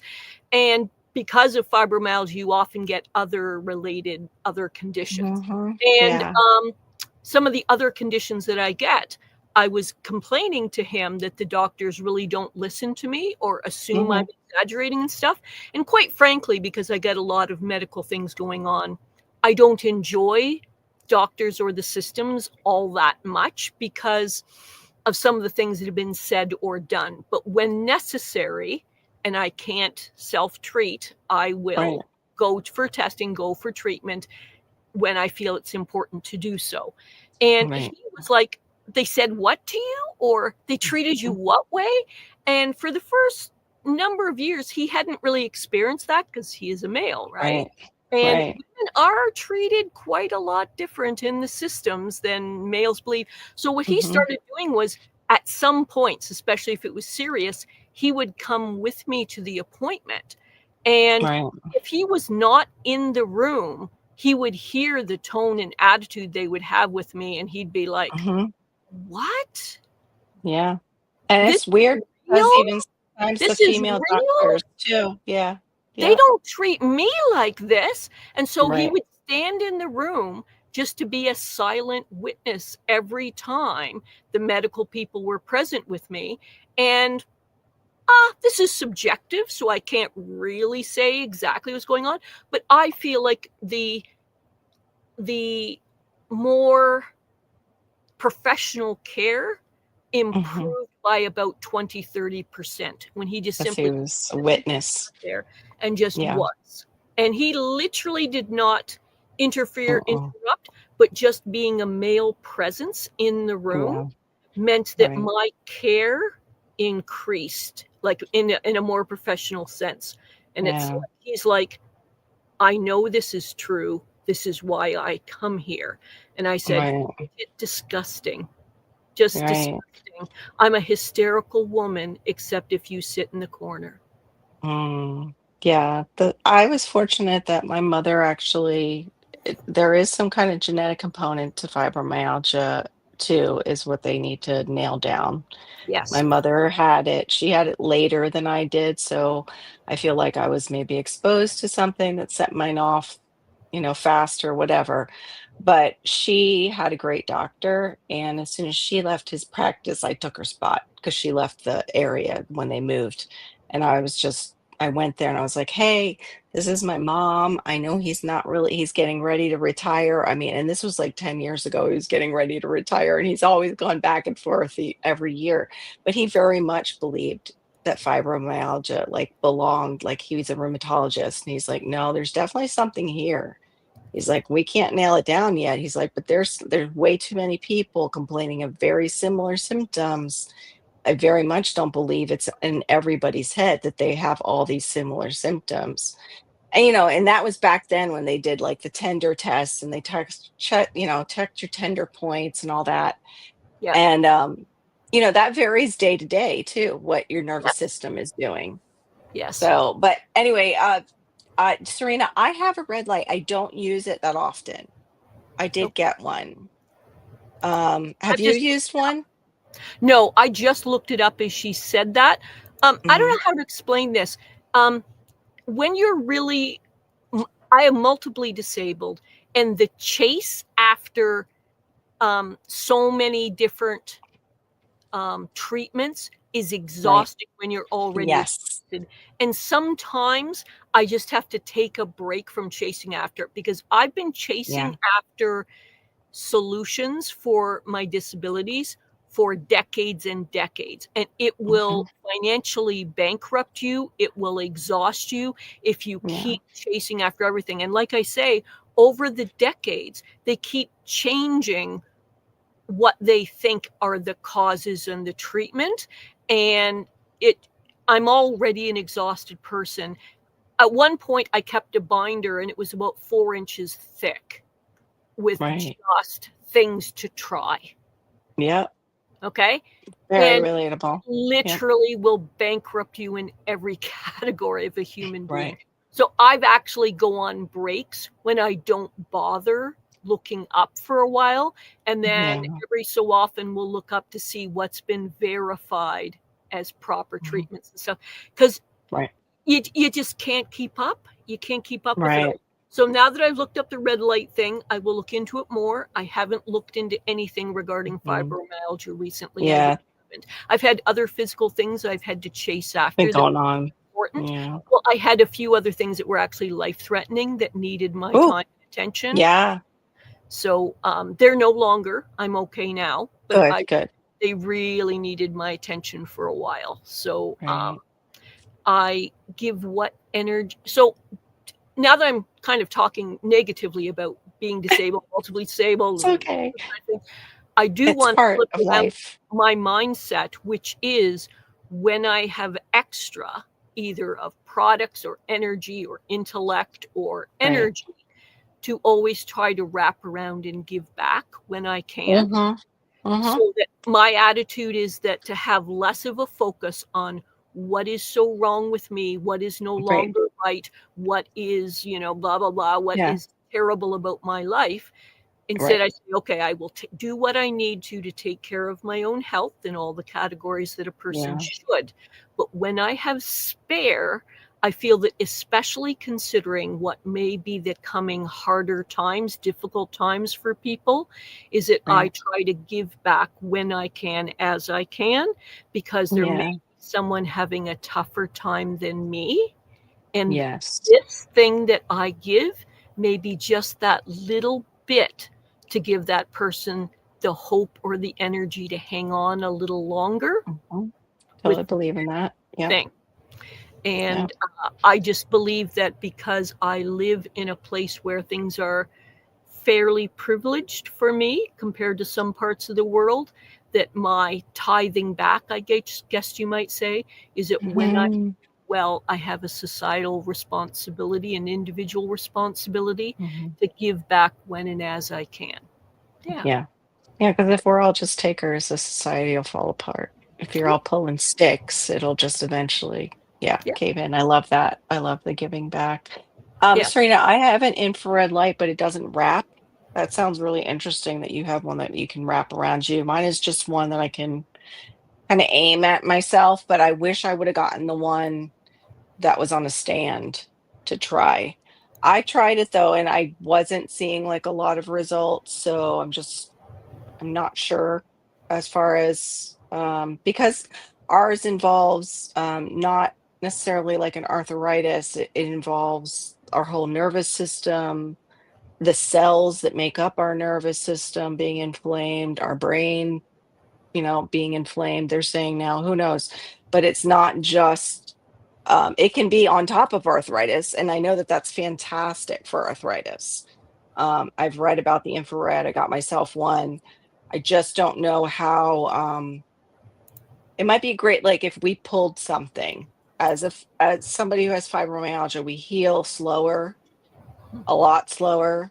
So for something like that, I could see the infrared really working. But she got them out on Amazon. I guess the thing is that the pain and the problems are literally so diverse and throughout our entire body that we would have to be in head to toe red light snuggies of everything like this in order to in order to be. These are our heating pads. Like a heating pad for me, I have regular ones, but my heating pads are literally and physically, they're wrapped like Jan's saying. Yeah, exactly that. I guess the thing is that there isn't still yet the magic pill or solution for fibromyalgia. Right. And I'm glad medical science is advancing so that they're starting to understand more. But Right. even yet, I come across medical professionals who roll their eyes when you say you've got fibromyalgia. And I go, Yeah. it's been confirmed by 8 specialists. And they're like, Yeah. oh, so you went to 8 specialists. So now that's the problem, is that over 40 years of going to 8 specialists, I'm like chasing after medical solutions. And it's like, yeah, because it's ruining Yeah. my life. It's making me miserable. It's making me grumpy. It's Yeah. making me sore. It's making me mentally slow. Like a lot of what I had as career paths when I was Right. younger are Yeah. not paths anymore because Right. yeah. So Yeah. I guess the thing is, it's very easy when you've got it to feel pretty sorry for yourself and miserable. And that's one of the reasons why I try and put energy outside of myself and try and Right. help other Yeah. people. Yeah. And you did, like, all that shoveling, like, that's one thing I would feel that it's so weird too with fibro, like, the next day?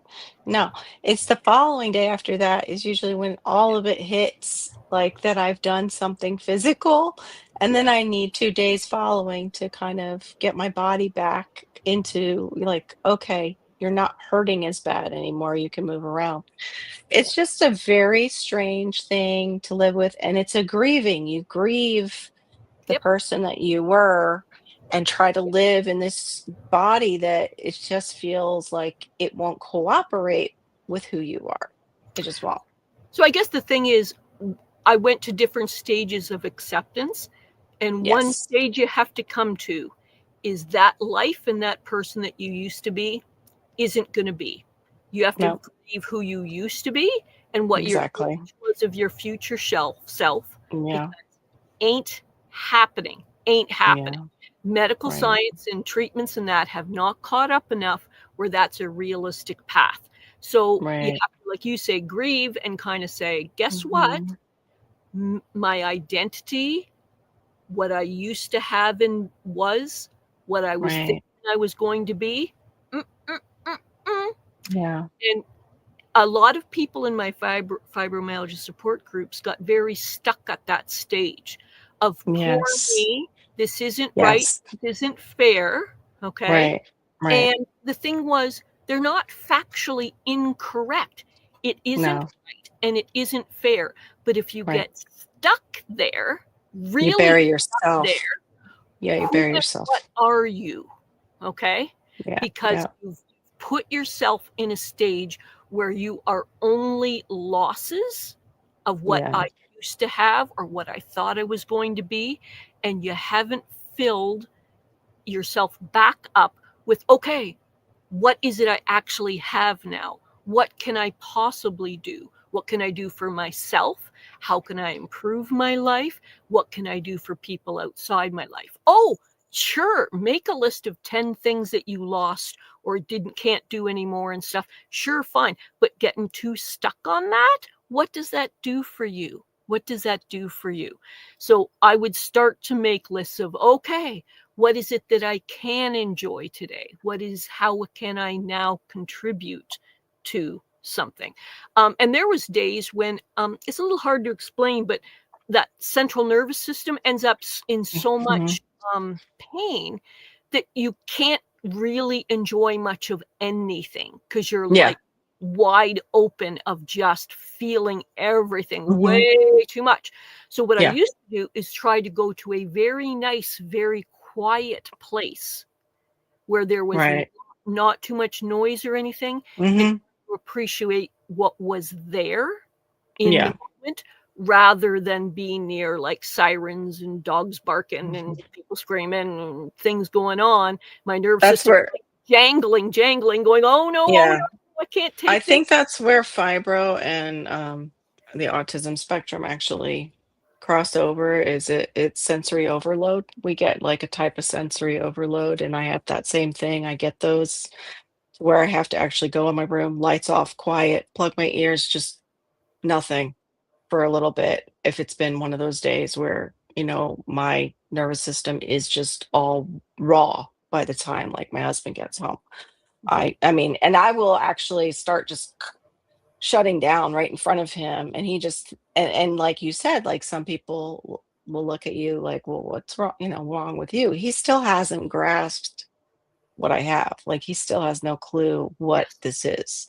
So he'll be like, he just came home from a full day, 12-hour day from being up at dawn and working, and here I am, his wife, who's been home with just the kid, and my body's just shutting down. I'm just completely shutting down. I'm like, I gotta go lay down for a second.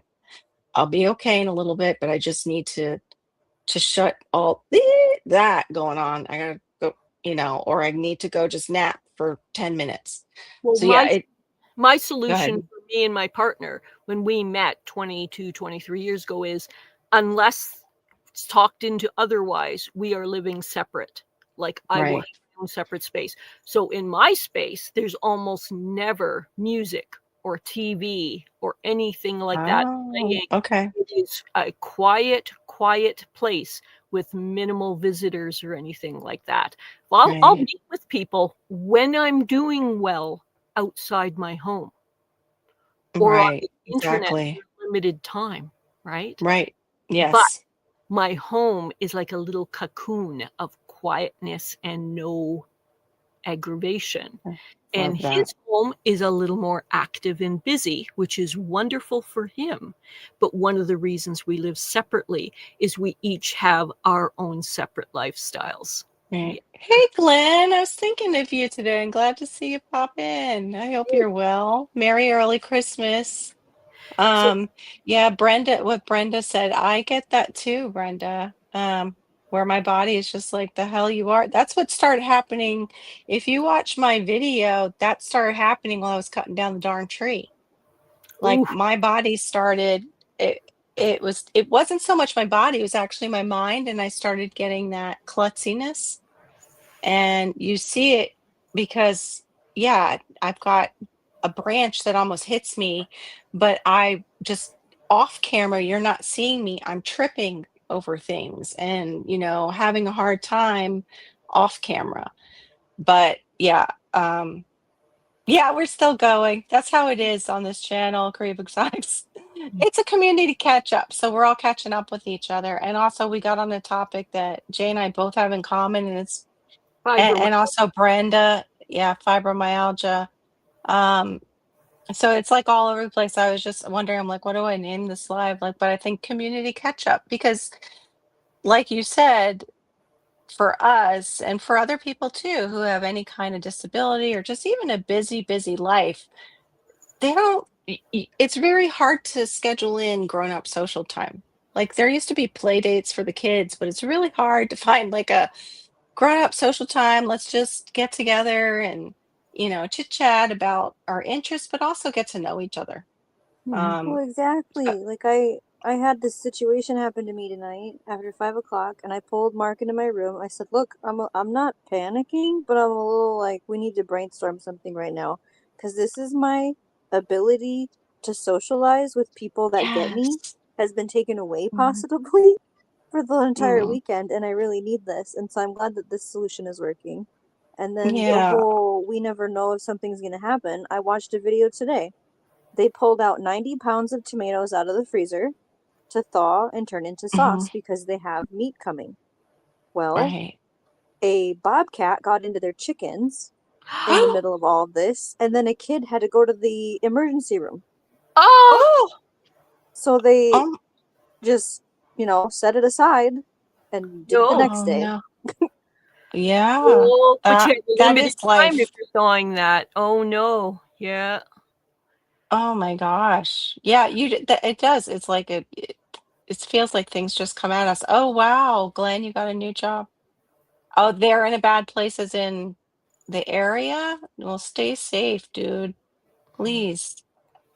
Um, I hope that goes well, but I hope they're paying you well for all your hours. Hey, L Triple G love, good to see you. Merry early Christmas, happy holidays, whatever you celebrate. Life is so fast. Yes, life is so fast. It's therapeutic to socialize how and when we can. The approach. I appreciate these lives. Thank you. Oh, you're welcome, Kareem.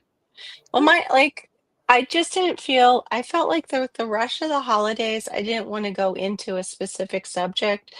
And even Shawnee and I were talking about that. I was like, okay, like we can have subjects, but we've got so much going on in our house right now. I don't really have time to study a subject right now that I want to approach. And I don't want to give you something that's just totally all chat GPT. Like I've done that, but I've always had something to add to it. It's still me. So tonight it was like, I'll push off the one about hope because I think that'll be good for in the new year.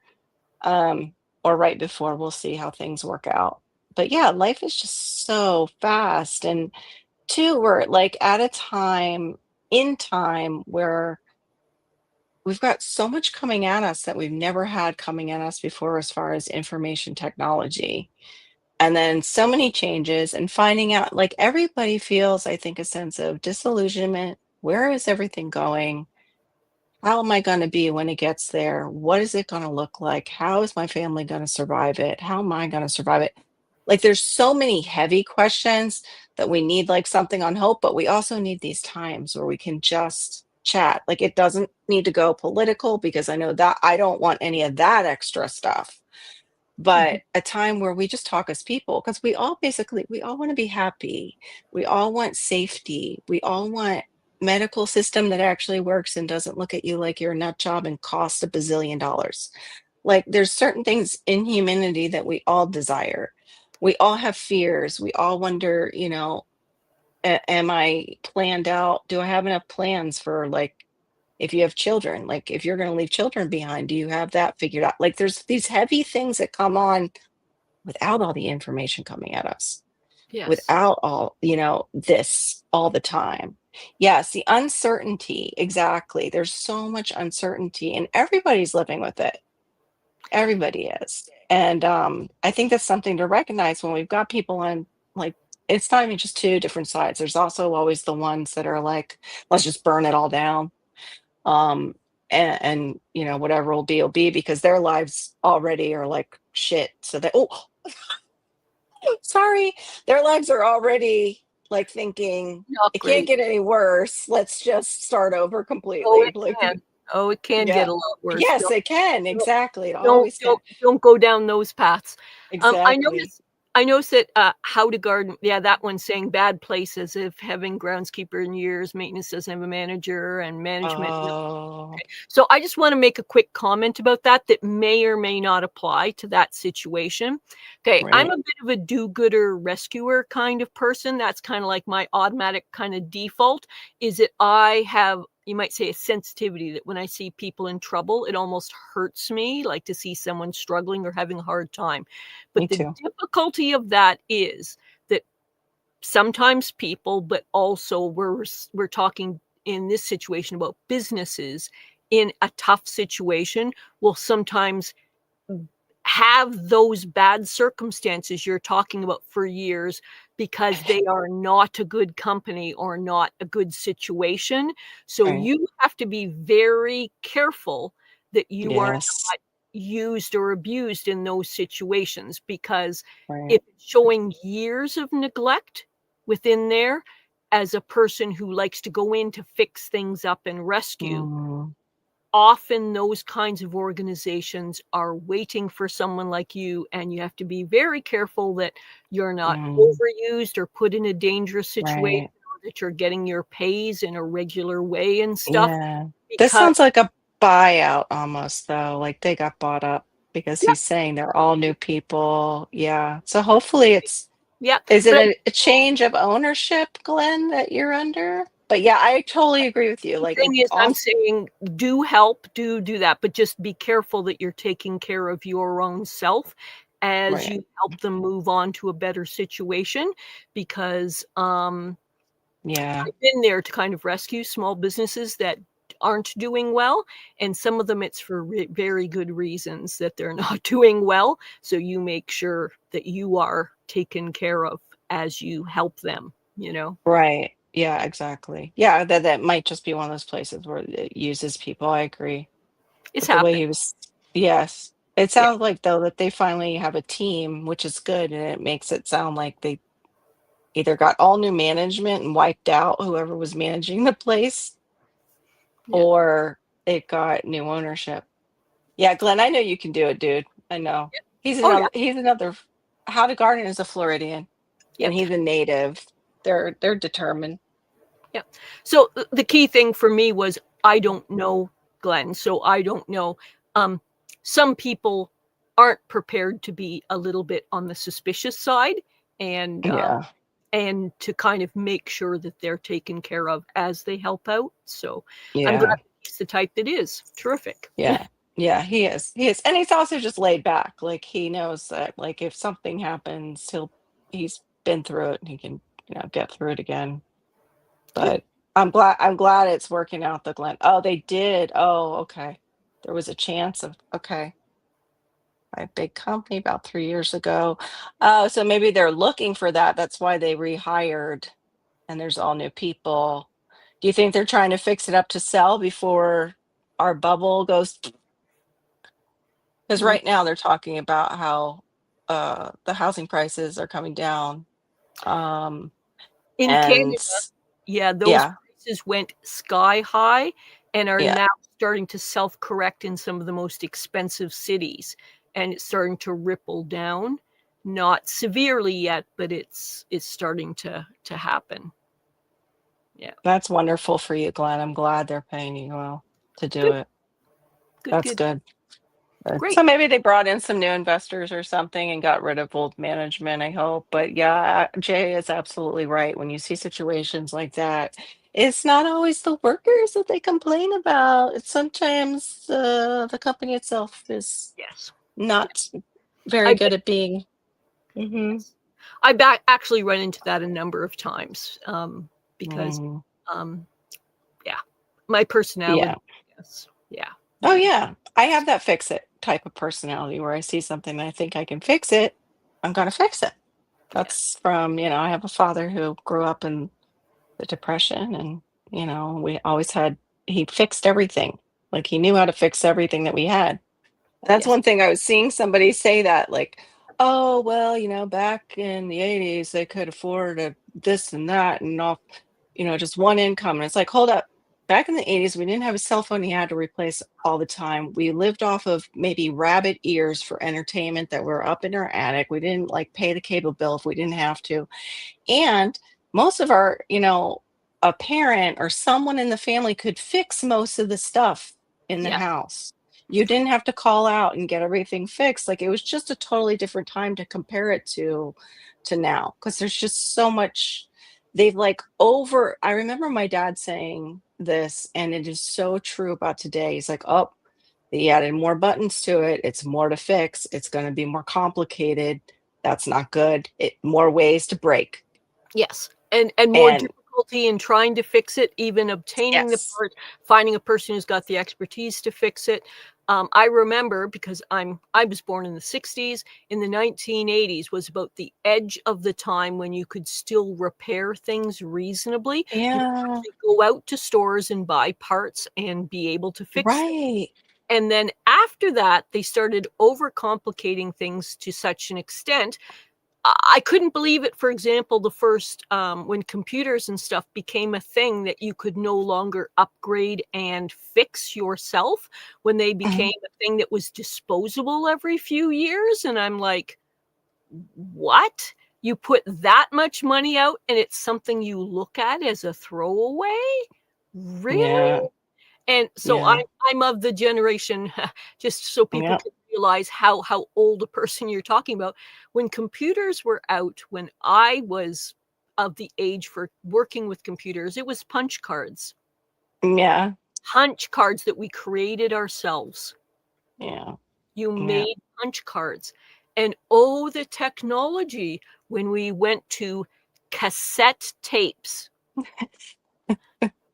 Oh, hold Oh, on one second. Did you see this relief from I Crave don't have to Exotics? fill in a stack of punch Yeah. cards and keep them all in order and make every little mark exactly right. Oh, that's But the crazy. idea, like I said, the last 15 years or so, where you're replacing your laptops and your phones every couple years and Yeah. throwing them away and not upgrading Exactly. them, is still kind of beyond my fix it, things last for years mentality. Yeah. It's like, Right.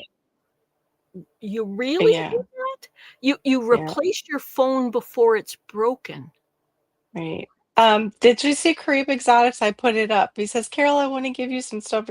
That's amazing. Hey, Oh, Garrett, long nice. time no see.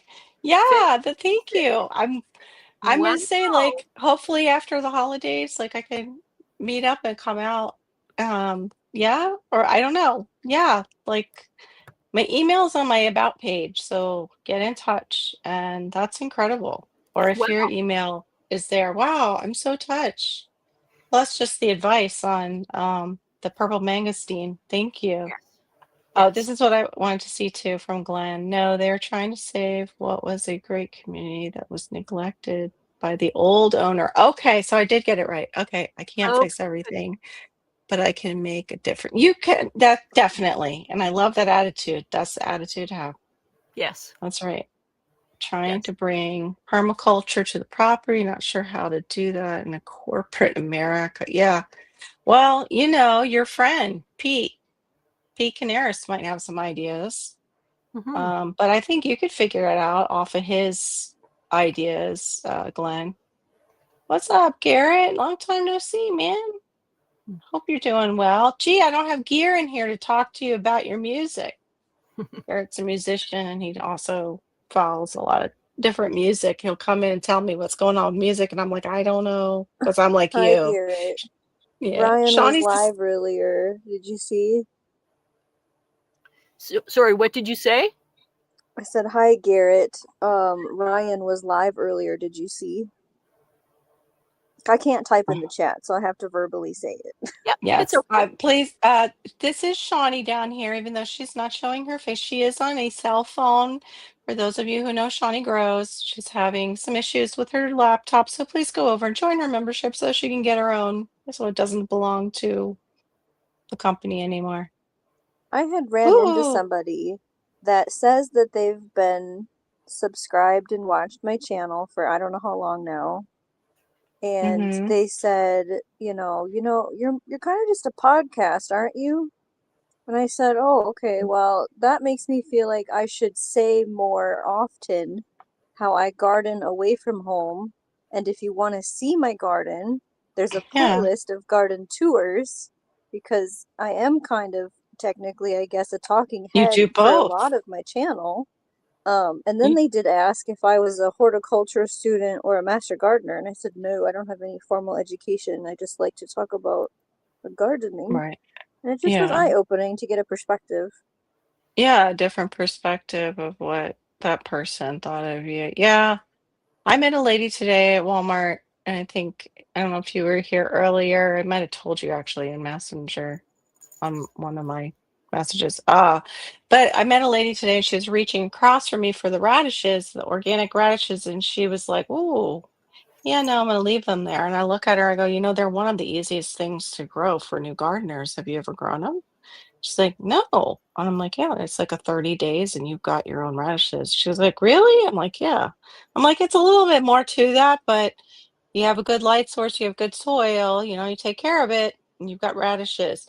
I said, I have seeds. And then I told her, I'm on YouTube and my channel. She flipping was like, here, take my phone number. I'm like, what?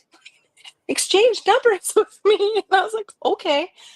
Then I meet another lady getting a tomato plant. I said, oh, that one's already got a bunch of leaf miners on it. Do you see that? I'm like, I don't know. And she's like, oh, thank you. She said, why don't you pick one out for me? I was like, I don't really want that responsibility. Like, what if it's bad? I'm like, well, you do know we have a lot of hornworms in South Florida. Oh, I'm from St. Lucia. And I said, okay, well, gardening in St. Lucia is similar to South Florida. You'll be great. And she gave me her phone number. It's just like the wildest day at Wally World, but it felt great. Like Shawnee was saying, to have those times where you're talking to other adults, but it's about that thing you love, like plants and things.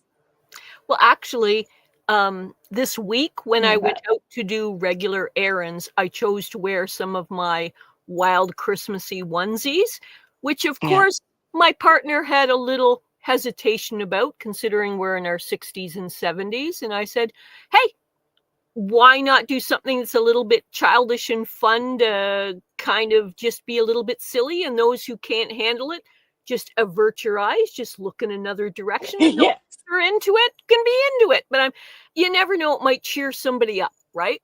And so Yeah. I did do that when I did some of the shopping and stuff we had done recently. And he was surprised when he was with me.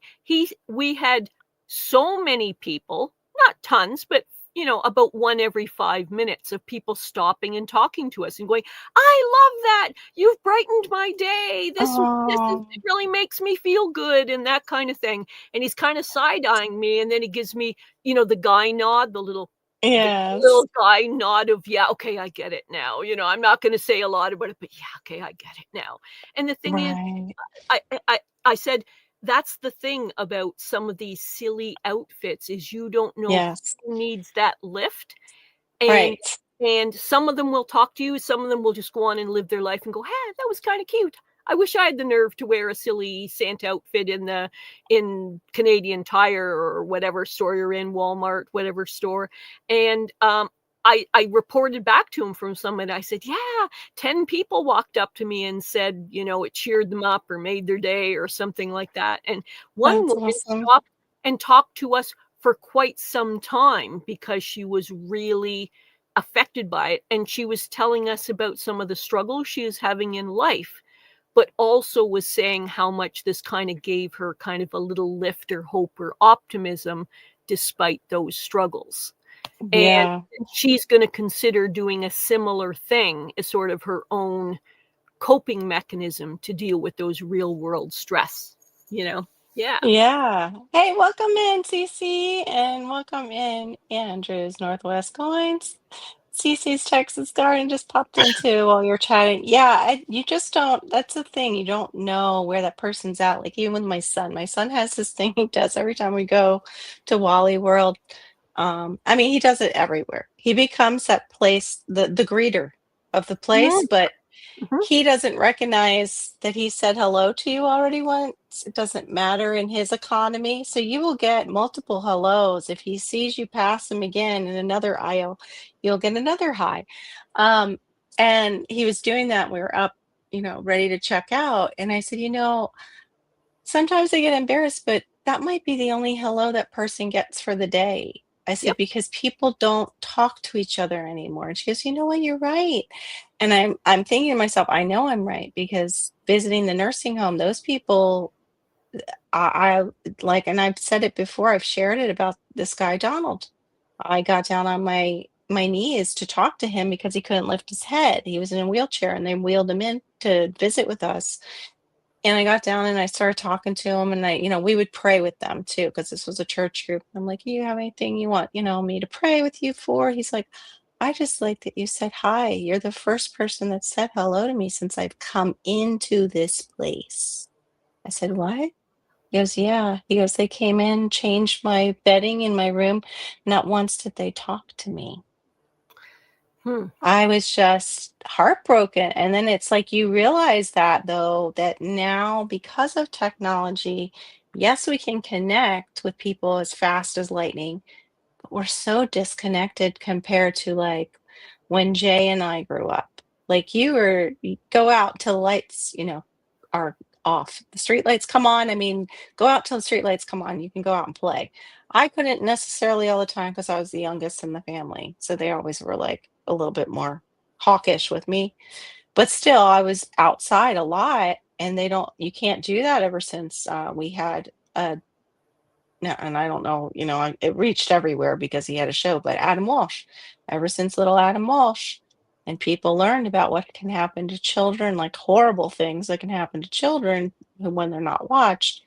A lot less kids go out and play without a parent right there to watch them. And not that that's not necessarily bad, because some people send out their kids that need to be watched, but we just grew up in a different time that was more connected to community nearby than like now. Like people don't, like I moved into this community because people still waved at each other when we bought our place 15, I think it was years ago.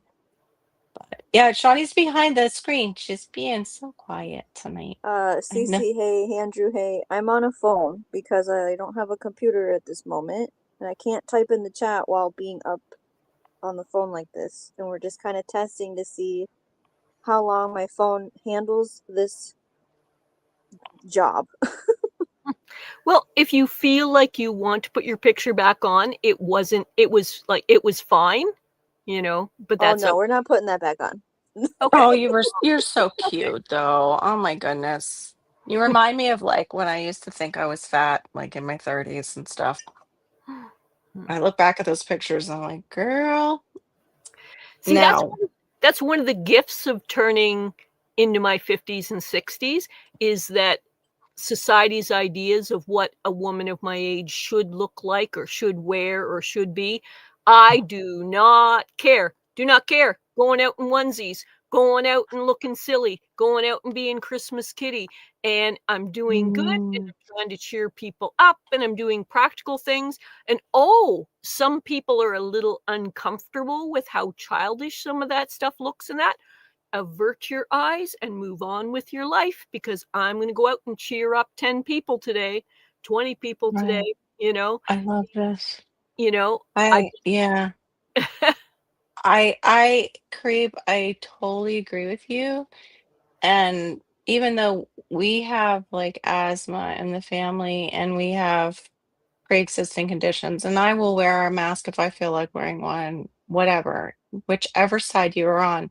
But when it was being forced, what it made me think of was it made it just you couldn't read people's expressions unless they really had the, big smile on and you could see they had smiling eyes. But at that time, not a lot of people had smiling eyes. There was just so much uncertainty. But I love that you pick up on that. I think that's so intuitive of you that, yeah, the micro affections are disappearing because everybody's becoming cynical and watching too much news and hating their fellow man and wondering about their fellow man. So much love is disappearing from and kindness, it feels like. And those are in the micro affections and the kindnesses. Like Jay does these those are beautiful kindnesses that you do and giving people joy and hope. And yeah, I see those, disappearing too, Creep. Like just the opening the doors. Everybody's kind of just on their phone a lot, but even when the phone is gone, they still have those blinders up like a horse. And it's sad. Like it really is. I see it down here. I can even get that way. I'm not saying it's everybody else. It's me too. I can get that way. Um, yeah, I wish we could kind of reprogram ourselves. Well, here's the thing what I feel is that when Mm, I start to feel a little too oppressed or negative by the amount of negative news that I'm hearing, whether it's local, regional or international news. And I'm starting to feel depressed or hopeless with um, I have a phrase for using it that I probably shouldn't use here, but it was the word you used earlier, and just saying people who are we'll call them bad people doing bad things for bad reasons. You can fill in right. what word I might have used instead. When I'm feeling like there's too much of that kind of overwhelming me, I try to Yeah. almost break away and stop reading so much of that stuff that can be Hmm. absolutely Right. true, and say, I got to go out and do a good thing. I've got to go out and make someone feel better because I'm feeling too powerless by the Yeah. amount of negative news about negative people that I'm getting. And so I kind of break out and I go, say, hey, do you want your lawn mowed to someone, having a hard time? Or, hey, do you want some stuff from my garden? And gather a bunch of stuff from my garden and give it away in my village and stuff. So I try to make it so that some of that oppressiveness of the real bad news, if it starts pulling a feeling of power away from me, I try to counteract it with something. Mhm. And I can't say it's Right. planned or well thought out, but I just feel that if I'm letting the type of media news get to me that Yeah. makes me feel depressed, then I'm really losing. You know what I'm Yeah. saying? And Yes. Yes. Yeah, you have to step back and away from that's one thing, like, with gardeners, that's our gardens to offer that, like, to go get outside, take a deep breath, and even like Shawnee said, like, this isn't the time of year, but she's got her little plants. There's still so much joy for people who do grow plants when things actually germinate and you still see that baby plant come up and it's doing well and it hasn't died, or mold all of a sudden hasn't started to grow over the surface of your soil, or just those simple joys of and reasons to be thankful that you can still grow something. yeah. But just stepping outside in nature, I forget, somebody had written it was like, um, I'm not getting away from my home to go into nature, I'm going to my home. And it's like, yeah, women used to be among nature so much more than they are today too. Like we were out, growing our own food. We were out doing things in nature for the longest time until, the we were starting to work in, factories, until we were pulled off the farm and started working in factories. Most of the nation was on farms, working outside. Go ahead, Jay. You started to say something I when was I going to said that. say, for me, and I've done a little bit of research about it, but not tons, about how nature is a very sustaining thing for humans, like what it Mhm. does to us in mentally, physically, emotionally, and stuff to be back in contact with nature. So I Right. feel that fleeing away from, too much negative news and going out to my garden for me helps fill me up, but also most of my gardening occurs in a community garden plot. So then I encounter other people, and then it's, oh, how Um, do you do this? Or, oh, this looks really beautiful right now. Oh, would you like some of those? And sharing them with them. So then it starts yes. extending outside of myself fairly effortlessly. And because Yes. I've been gardening there for quite a few years and have a certain skill set built up, there's a number of people who are trying to interact with me in a positive way. So it's so, oh, I love how you did that. How would I do that? So now I've kind of put myself in a position where I'm less powerless feeling, but more like, hey, Right. I've obtained a certain knowledge and skill set that's going to help this person. And then also the Right. giving nature of taking some of the stuff I've got and going, oh, I have a whole lot of this right now. Could you use that? No. Do you have a Mhm. neighbor or a friend who could use it? And then, Right. like I say, when I start harvesting a certain amount, is taking my interesting bike and my garden cart and going around my village and sharing it around so that people are getting the practicalities of fresh organic food, but also that sense of community that is kind of getting stripped away in one way or another, of casual community, of here's a person Right. giving for essentially no good reason. And Right. I think those are the kinds of things that are um, good values, that if the times are about to get as tough Right. as I fear they might be, Yeah. having that kind of resilience and nature, both in the practicality of gardening, back to what draws all of us here, but Yes. also the stuff that's about gardening, but not gardening specifically, are Mhm. going to be helpful to us as individuals and society. Yeah. And that goes back to Shawnee's great topic. Like she is hitting on that. Is, gardening really enough? Is gardening really the answer? And she's, touching on all the various things that kind of touch gardening, but don't too. I think she's going to do some in the future, like, some of the prepping things that go with it. I'm not positive though. I can't read her mind. But Mhm. I know she does Who it herself knows? and her who knows? We'll see. We'll see what the I views I say. want No. to I want to do a goal in 2026 to encourage people to grow, to share, and to find Mm, locally something, whether it's a CSA or yes. just a farm that offers one thing, a farmer's Yeah. market visit maybe you've never been before, Right. to just make a connection locally in your community with Yeah. food is what I want in I 2026 for think that's a people. good one for all our channels, just community connection, just putting that in Right. our calendars for next year, community connection. It's harder to do in this day and age, but not necessarily because look, I just ran into two women right in Wally World. Like Yep. it's the need is there. the need is there for other people too. Um, I think sometimes it's just they're so used to just being in their own bubble, we all are, that you wait for somebody to kind of take the lead on something. And then it's like, okay, like Shawnee and I were talking about because there was something I think you wanted for the kids to go on or whatever with the it might have been something with homeschooling we were talking about. And it was like, yeah, but I can't take that on right now. So yeah, it's probably not gonna happen unless somebody steps up. It's that way too with the community involvement. Um, yeah, I love that, Glenn, that you share and yeah, you never know, it might come back to you. And that was a thing too when we were comparing times and, Shawnee hitting on that with the community back then with the community. If your father couldn't fix it, if your mother couldn't fix it, there was somebody usually on the block who could, or they knew at work who could fix that thing that you were having trouble with. And they'd be over Sunday to help fix it. Like that was just how things were and worked back then. I'd Go like to ahead. go back to the comment by How to Garden channel called "Grow Food Anywhere You Can, Give It to Those You Need, You Never Know." I'm just Yeah. going to give one tiny story about that. This year, I was too unwell this spring to do what I normally do, which is I usually try and put word out in the community for people to let me know of about 10 households within my tiny village that could use a hand with food.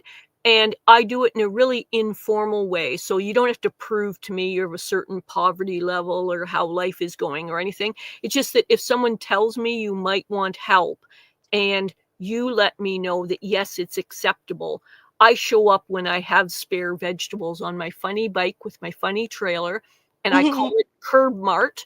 And I just bring Curb Mart to you. You come out and look in my garden cart, and I have bags and stuff for you. And you just look and see what suits you, what you need in your cupboard, what pleases you, what doesn't please you, whatever. You just look through and take stuff from my excess vegetables from Curb Mart. And this spring, unfortunately, I was too unwell to run Curb Mart for at least the 10 local families that I like to adopt each year. And so a couple of people let me know of some seniors that were having an especially hard time. And they were the type who were a little too uncomfortable to receive charity, but they were having a super hard time. So I went to them, and in my normal awkward way, which isn't always perfectly worded, I said, "Oh, I have way too much of that stuff. Can you help me? Because I don't even have time to process or deal with all these vegetables. Can you take some off my hands for me?" And they were willing to do that, even though they weren't willing to necessarily go to the food bank or anything. And so I feel that if you put the feelers out there in the community, Yeah. there's people who are having a hard time just in the practicalities of affording enough fresh vegetables because of economic times. But I also feel that it was my sneaky backdoor way of kind of dealing with the way of, do your neighbors care about you? Do they see? Can you feel comfortable enough to start developing a relationship, talk about some of the other difficulties of your life? And so Right. the practicalities of the actual food, which everyone knows Yeah. about, is my way of kind of forming those connections. And I don't get too worried about how formal or informal it is. It will just become what it needs to become for that person. Right. Right. And if Yeah. some of them are too uncomfortable with discussing emotions or feelings or some of the other stuff that's going on, fine. But maybe it's not today. Maybe it'll be that in a month when I come back again another time, you know? Yeah. Yeah. You just never know when something might open that opportunity up for you or open them up and give them that opportunity to talk to you or, Yes. um, yeah, I love that. I love using food as a vehicle to create community and also give people a chance to reach back and, or they might just be sitting in all that by themselves and not be able to share it with somebody like you, Jay, and it's like just from our background, it's like you're supposed to bear one another's burdens. And even that's what we kind of were taught, like growing up, we also had the you're here, but don't be heard. Like you're here, but like as children, like that was that for me growing up. But at the Show same up, but time, shut yeah, up. but shut up as kids. But at the same time, like I still felt loved and taken care of then, and my parents weren't. Um, I had one parent home, like they would shift. Like my mom would work at night while I was asleep, basically, and just a little bit after, dad would take over. Like if we were having TV dinners if dad was on duty. But I always felt loved. It was a crazy household, but I always felt loved. And then I always had friends to go play with. And then we moved to Florida, and I had one girl on the street, and she moved away in 6 months. Oh, And talk about from going to community to no community for a kid, it was horrible. So it's happening too in life stages. Like as adults, it's much harder to just go and find your tribe unless, of course, they can connect. Some people can't connect to the internet. Some people don't know technology. And you've got all these disconnected people out there. And I love that you're using food to reach out to them, like making it like a non-threatening way to touch base with, like, hey, how you doing? How are you getting on? I another just like, go ahead. another thing that happens is most times when my health is good on the holiday weekends, I go around in costumes like you had seen earlier with the Christmas kitty type oversized heads.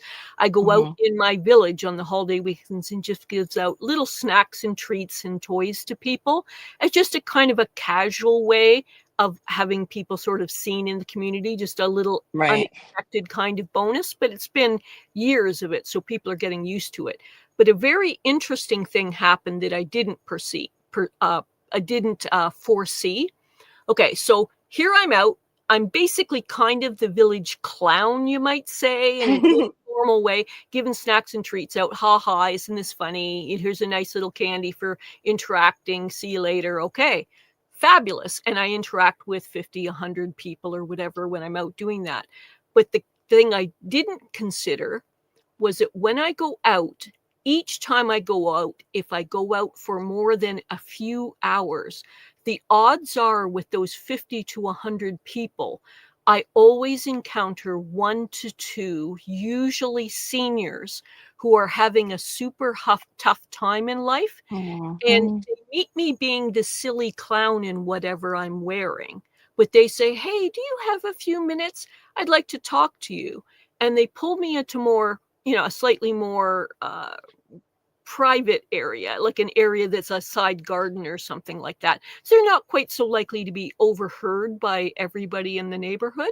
And they talk Right. to me about their worries and their concerns and what's tough and struggling in their life.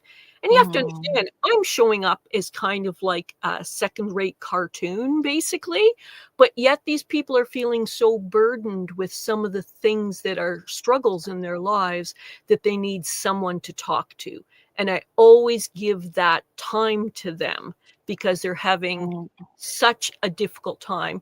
And then when we're done, because after they feel they've, said what they need to say, because we live in a small village where there's a lot of people gossiping and some of it not necessarily positive, the first thing I do is I guarantee secrecy, like zip, like Yes, nobody's yes, hearing this unless yes. you release me. This is solid privacy, what's happened.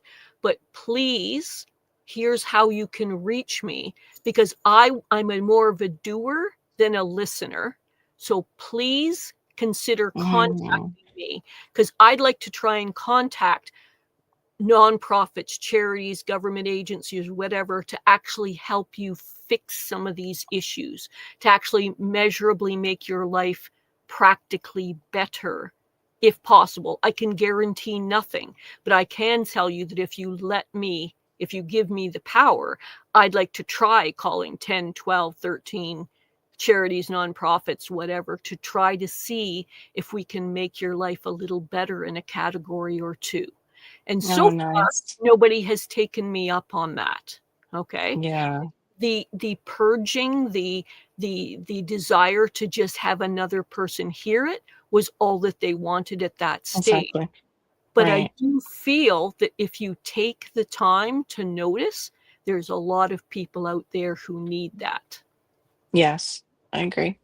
I agree. It's harder, I think, for some of us who aren't like you have your community, and within your community, is it like, can I ask if it's like a is it 55 and over or no? No, it's It's all basically a age? tiny home village that the population Okay. varies depending Oh, on okay. seasonality, but it varies between, I'd say, about 400 to 1,000 people or so, Mhm. and, everybody knows each other somewhat, Mhm. but not everybody is sunshine and rainbows here. Yeah, yeah, I'm sure. That's So every community, yeah. and so I try to have it so the people who are occupying a gray cloud, um, Yes. affect me very little. Even when they say and do things that are, mm, pretty aggravating and stuff, I try to basically not let it affect me much because then I feel like they've really won, you know? My sense of optimism, my sense of, trying to help in that. For example, there's just as this is one example. Two Right. people tried to get a thing happening in our community that nobody would be allowed to wear costumes here because we could be up to nefarious conditions, like, we could be up to nefarious trouble. Yeah, And y oh guess who my would that would be gosh. aimed towards? Yeah. Oh, And you it's gotta be like, kidding. yeah, that's what 40 or 50 people told them. They were like, "What? You What? Yeah, really think exactly. you really think that?" And one person, when they tried to talk about this to me on the side of the road, had a person, oh, I'll say 4 or 5 doors down when I was in one of these funny costumes giving out snacks and treats on the holiday weekends, cheering people up. They were saying, "Well, the thing is we don't know who's underneath the mask." And I said, "You stopped to talk to me and called me by name. You don't know who's under the mask? You Wow. stopped to talk to me and call me by name." And then just as we were discussing it, about 4 or 5 doors down, a person came along and said, "Hey, Jay," that's my nickname. Mhm. "Jay, quit talking to them. We want candy. Get over here." I was in the mask, and I said, yeah, pretty anonymous here. Pretty scary, I guess." I said, "You know what? I think you need to go ask a couple dozen people randomly what they think of this, and then come back and talk to me if this is a real problem, like an actual real problem." And I said, "I Right. can imagine what people are going to say to you, but you just go to pub night, go to coffee time, go to cards, and just go, that Jay that goes around in the costumes? What do you think of that?" And see if you Yeah. get nefarious and scary, or, Oh "Hey, gosh. she's kind of cheers me up," or, "My grandkids can't wait to see that." Yeah. What is the real word on the street about Right. costumeness happening here? And, Yeah. they said, "Well, actually, more people are thinking about doing it." Oh, neat. Oh, I'm And I glad. went, "Hopefully you don't create a law against it." Mm. Mm. You know? Right? Oh Yeah. my goodness. Hopefully nobody uses it for nefarious, But the thing reasons or No, nefarious whatever. it's unlikely here. It's such a small community. It's just you wouldn't get away with it. I said, "If I ever did anything wrong, where would you go to find me?" "Oh, everybody knows where I live. I'm planning to live out here the rest of my life. So what exactly would I be doing that would be wrong with my own money when my Right. attitude is one of helping and cheering people up?" Like, really? So it was Yeah. 2 people who were basically had the Grinch gene Right. in their mentality, and I said, "Are they out doing anything cheerful and helpful in any way that's their own?" Right. No? Oh, but they want to stop it from happening. Okay. Wow, what a So, bah humbugger. well, and that's basically what I was saying, is I would say, come back to me if it's a Yeah. real problem, but I don't think of it as a real problem. But I'm biased. So you go ask a dozen people, go ask 20 people. I don't care. Right. Just ask around. Yeah. Yeah. Yeah. Just don't put it on a platform because I've noticed we have I don't know if you have it in Canada, but we have this one called Nextdoor. And Yeah. people don't understand that it also has trolls. So Yeah. it has like negative trolls on there that stir crap up. And yeah, if you ask them on, it's like mob mentality. Like the negative brings out so many of the negative. And I'm like, I have to just put this app down and go away because what's worse about this one is, okay, I don't know if you're a troll or you're an actual neighbor. And if you're an actual neighbor, I'm really sad about that. Mhm. There's so many of you that are like that negative. At least it's a very wide span around. Like it's not my just next door neighbor like it sounds, but oh, Well, like part of it, the reason I got into doing what I do for gardening forums is they have less troublesome troll activity, but I'm yes, trying to keep it to be a pure, nice community that's helped right. each other both practically and in other ways. And Mm. that's one of the reasons I started moderating slash facilitating, is because I want to Mhm. help keep it uh, Yes. positive and I pure, I guess is what I'm trying to say. Right. I like that. I like that. So, Shawnee, do you guys do anything as far as like with the community or anything for this next year? Are you thinking like with your local community? I know you're talking about it on your channel, and then you just lost that great place too. I think you said that was selling the really good seeds locally. Oh yeah, that my favorite Uh, garden center closed. Um, mm, do I have anything hard and set and committed to for my community? No, actually. I know of places where I can take extra produce to very easily. Now, if I had the courage, I'm going to say it that way, to get involved, there is a development where they're going to turn an old railroad track lane or path or whatever that's called and pave it and make it a walkway.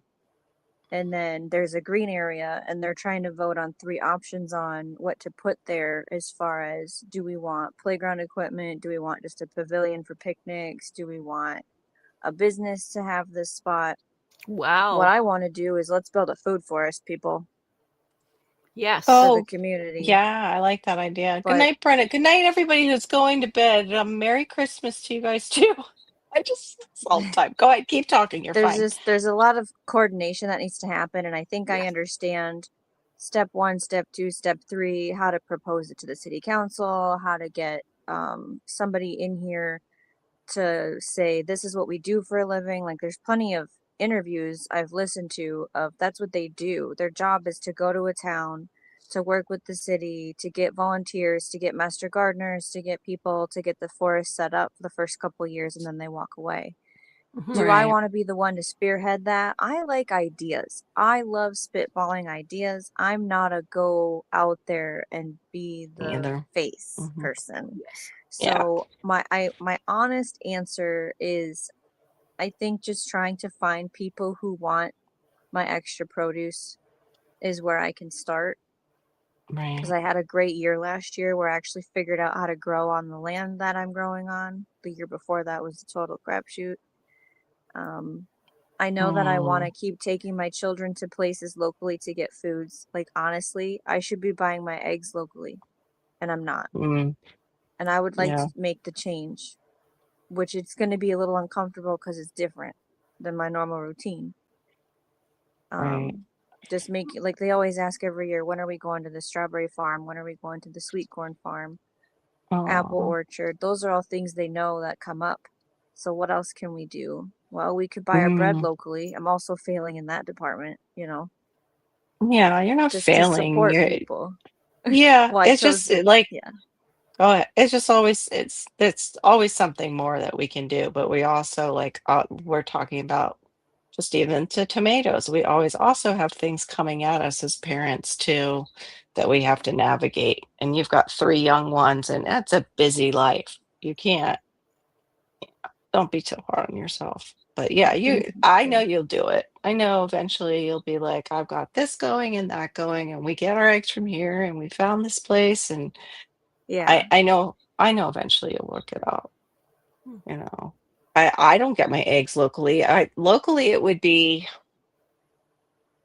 uh I'm trying to think. Out near Creve Exotics, which can be like 45 minutes, depend what area out in Loxahatchee. Um, but yeah, locally I have to look. I have seen quail eggs, and I think Creve Exotics has talked about he does quail eggs too. But I have honestly never tried one. Never eaten a quail egg, Hmm. ever. I know that their shells are harder. I've seen other people eat them. I've heard they're great pickled. I've never eaten a pickled egg. So I'm probably further behind you. You guys at least bought your beef locally, Shawnee. Hmm. Um, Yeah, yeah, we're we able don't. to get we can get chicken, pig, and cow locally within a less than an hour drive. Right. Um, we can get maple syrup locally. We can get honey locally.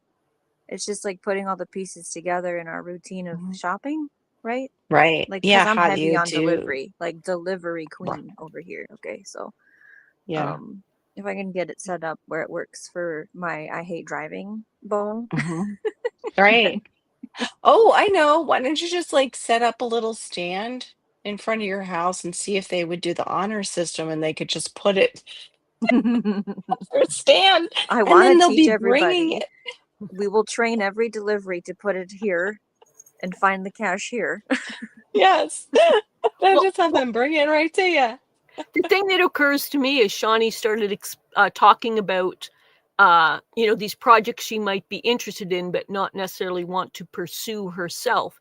Is maybe she can find the right person or couple of persons in the community who actually might be the persons to run that, like the person who might want to coordinate that Mhm. parquet that will slowly become a food forest and work on all the funding and stuff. Or, for example, maybe she can find the person in her community who's willing to be, say, an aggregator table at the farmers market where, say, 5 people who have local food sources deliver to that person and they have a table at the farmers market, run it, and coordinate all the money and all that kind of stuff. Because I know she doesn't want to do Oh marketing yeah, no. with the public and stuff like that. But Right, she yeah. might come across a person in her community who is the True. right person to do that, and Right. kind of attaboy them and say, hey, if you do that and you find 4 or 5 suppliers for these things that I want to buy regularly, I will show up at your table, guaranteed, and Mm. I will try and send you all the business that I can of local people. So Right. she might not be the right person, but she might find the right person for these True. projects. Every time I go to sit down and write the email, because I already have the list of people I would ask this to in my head, Yep. I get distracted and then I get tired and then I don't send the email. Mhm. So Yeah. I hear you, and yes, it makes sense to like put it out there and go, hey, does anybody want to pick this up? Right. Yeah, even form like a maybe a co-op of moms and be like, just one of you goes out there if you have anybody from the homeschooling, community that might want to do that. And then when you guys all meet up for what your kids go to, that's when the eggs would be dispersed, and then only one of you is going to get the eggs. Yeah, they were doing that with milk, and I never jumped Yeah. on. I got scared, but Yeah, they've done, I think, things like that in our homeschooling community, and I didn't jump on it either. But I wasn't going to the meetings a lot either. I didn't like all those people around me all at the same time with their kids. I know that sounds terrible, but and I also hate committing. I hate yeah, committing to things in the future because things can go wrong, or the weather can be bad, or I'm not going to feel good enough to drive the 45 minutes to pick up the thing that time when it's my turn. And so then I just say no Yeah. to everything. And it's a thing I have. Oh. Yeah, I was thinking they were pets too. Okay, we're having this other conversation about the quail because now I have the incubators. I was thinking about quail. And Grebe is they are pets. Yeah, that's what I was thinking. But then, okay, so I call them pets. That means they're pets. That means it's getting buried in the backyard, though, Grebe exotics. And if, its little head ends up apart from its body, I'm in big trouble. I can't serve it on a platter. So it would be just for the eggs. Hey, J3, I had just sent a message off to Barry too. I had trouble with the link tonight, but we're nearing the end, but I couldn't for some reason get the email to go to you tonight. It wouldn't, and to Barry. And I know I've sent you an email before with the link, but it's good to see you. Yeah, Garib, I want to try the eggs and see if I like them. So maybe I'll head out to that place that you and I have talked about where you drop off your eggs and I'll try some. But I'm glad you told me that little info because I live in a city limits where it's a no fowl and no game bird. And I know the quail that, what is that quail called? Contreau, I think it's how you say it. Contreau. It's a French word. So anybody who, Jay, is it Contreau? Control. Yeah. It is Contreau. Okay.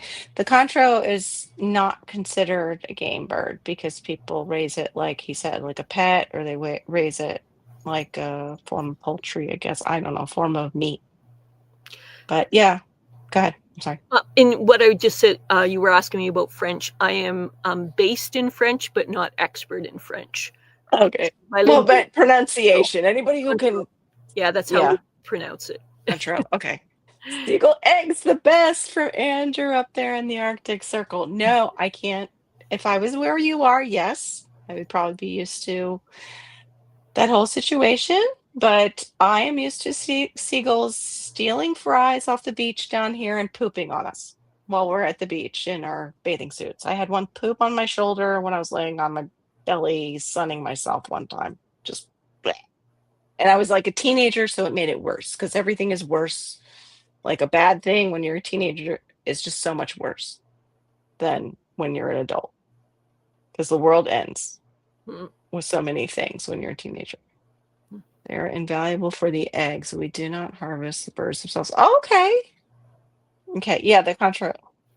See that word, conterneau? Conterneau? I think the spelling's a little. Cartoonese.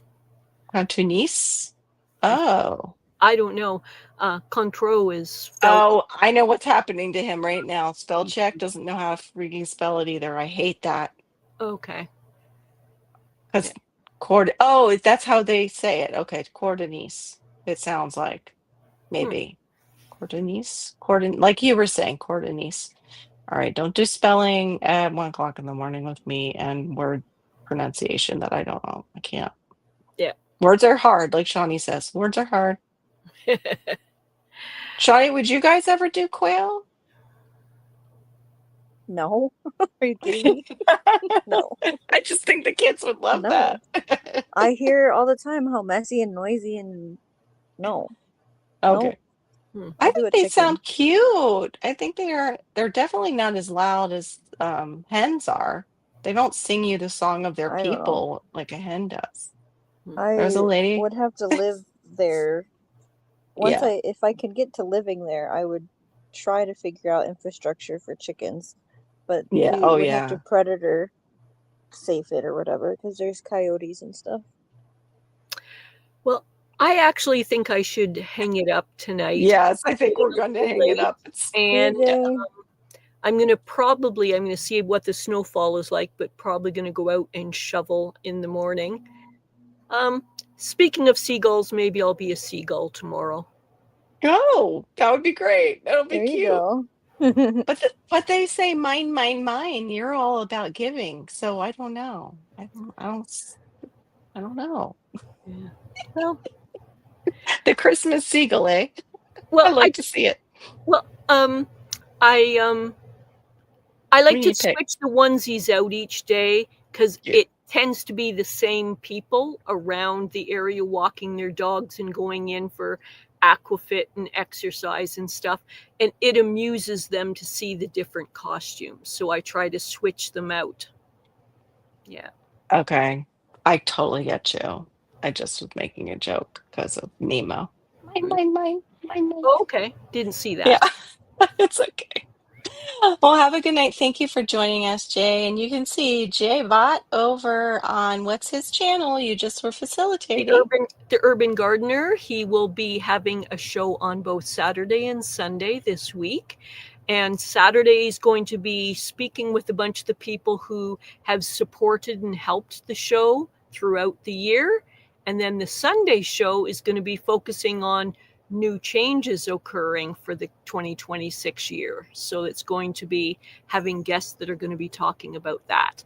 And I've been doing different things to sort of help Enoch, who runs the Urban Gardener, in different ways this year. Okay. That's so wonderful that he has you, because I know we all love our helpers, and that's wonderful that you helped me tonight too in the side chat and coming up and being my co-host for a while too. Thank you so much. Have a great night, Jay. Thank you for joining Super. us. As I leave, I'm just going to give a link to his channel. I do help other That's fine. channels, and I'm mentioning this one Yeah. specifically. Yeah, he's So great. tomorrow, Enoch's great. Yeah. yeah. So I'm going to go, but I am going to Okay. leave this link as we close out. Okay. Have a great night, Jay. Thank Okay. you. Bye, everybody. Bye-bye. Hopefully I can make it tomorrow. Oh, what beautiful hair, Golden Maiden. Look at that. So pretty. Well, it's like I'm Find a in my spot. I room, know. and so then I'm trying to find like where to put this. Nope, I don't. That's weird. I love what Janet said. Like she's like, there was a lady at the garden club last month that was giving away fresh quail eggs. One of the guys took half a dozen and hatched them. He just got Wow. a whole flock for free. That's awesome. Oh my gosh.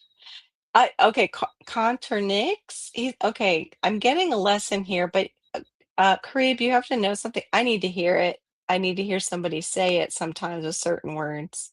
I didn't realize that though. I thought it was French by the way they spelt it. I didn't realize it was English. So the cordonice, is that cordonice? How would you say that in Spanish? I've never heard of it. Cordonice. I liked spelling in Spanish, but sometimes I can't pronounce the words properly. Yeah, they're a very important part. I think they run just as hot. Is it wait, no, is theirs cold? Do you remember that from any of your lives? Their manure with Oh, quail compared to chicken? What's their uh, manure? Does it have to be well, composted down for a long if they time? don't pee just like all other birds, then it's a hot Yeah, it would manure. probably be hot. Hey, Devil Dog, thanks for coming in. We're just getting ready to go. We've been on here for almost three Hello. hours, just talking to the community. I love it. It was just choosing hope. And what was yours? We said I liked that Oh, one. something about kindness. Like choose Yeah, kindness, or choosing it could be kindness. like, "Are you okay?" Question mark. Like, is that a Oh, I title? I like don't that know. one. I like that one. Choose kindness. And I like the, are you okay? Yeah, I like that. Are you okay? I like Okay. that. Check in with the community. That's a good one. Because it was about that too, that she's checking in with her community with the food. I like that a lot. Well, everybody, as we're getting to the end and we're going to say our good nights, please go over and check out Shawnee Grows. I don't know if she knows when she's going to be live again because we need to get her her own laptop. So if you are not a member over at Shawnee Grows, do know that your money goes supporting her and her channel and things for her channel. And she definitely needs a laptop to have a channel. Face. Because this is not working for me. This is temporary. I needed to hang out with my peoples, but I don't want to run the show from a phone. I love this. Look, that was the best compliment. Thank you.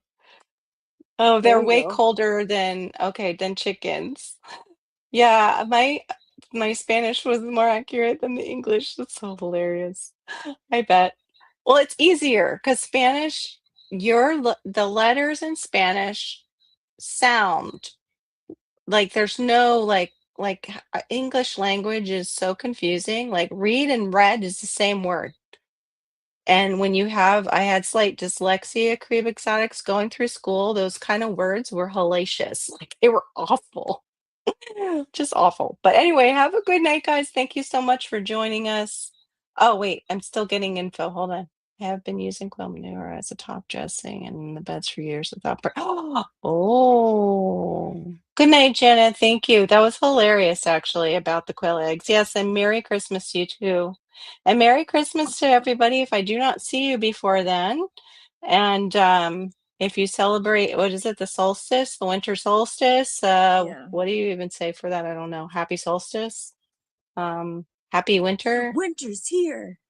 Winter's here. Hurrah! I don't know either. But have a good night. And thank you, Jay, for dropping Shawnee's link. And we will see you again when we see you. Drive safe if you're in that snow, please. And ice. Have a good one, everybody. God bless.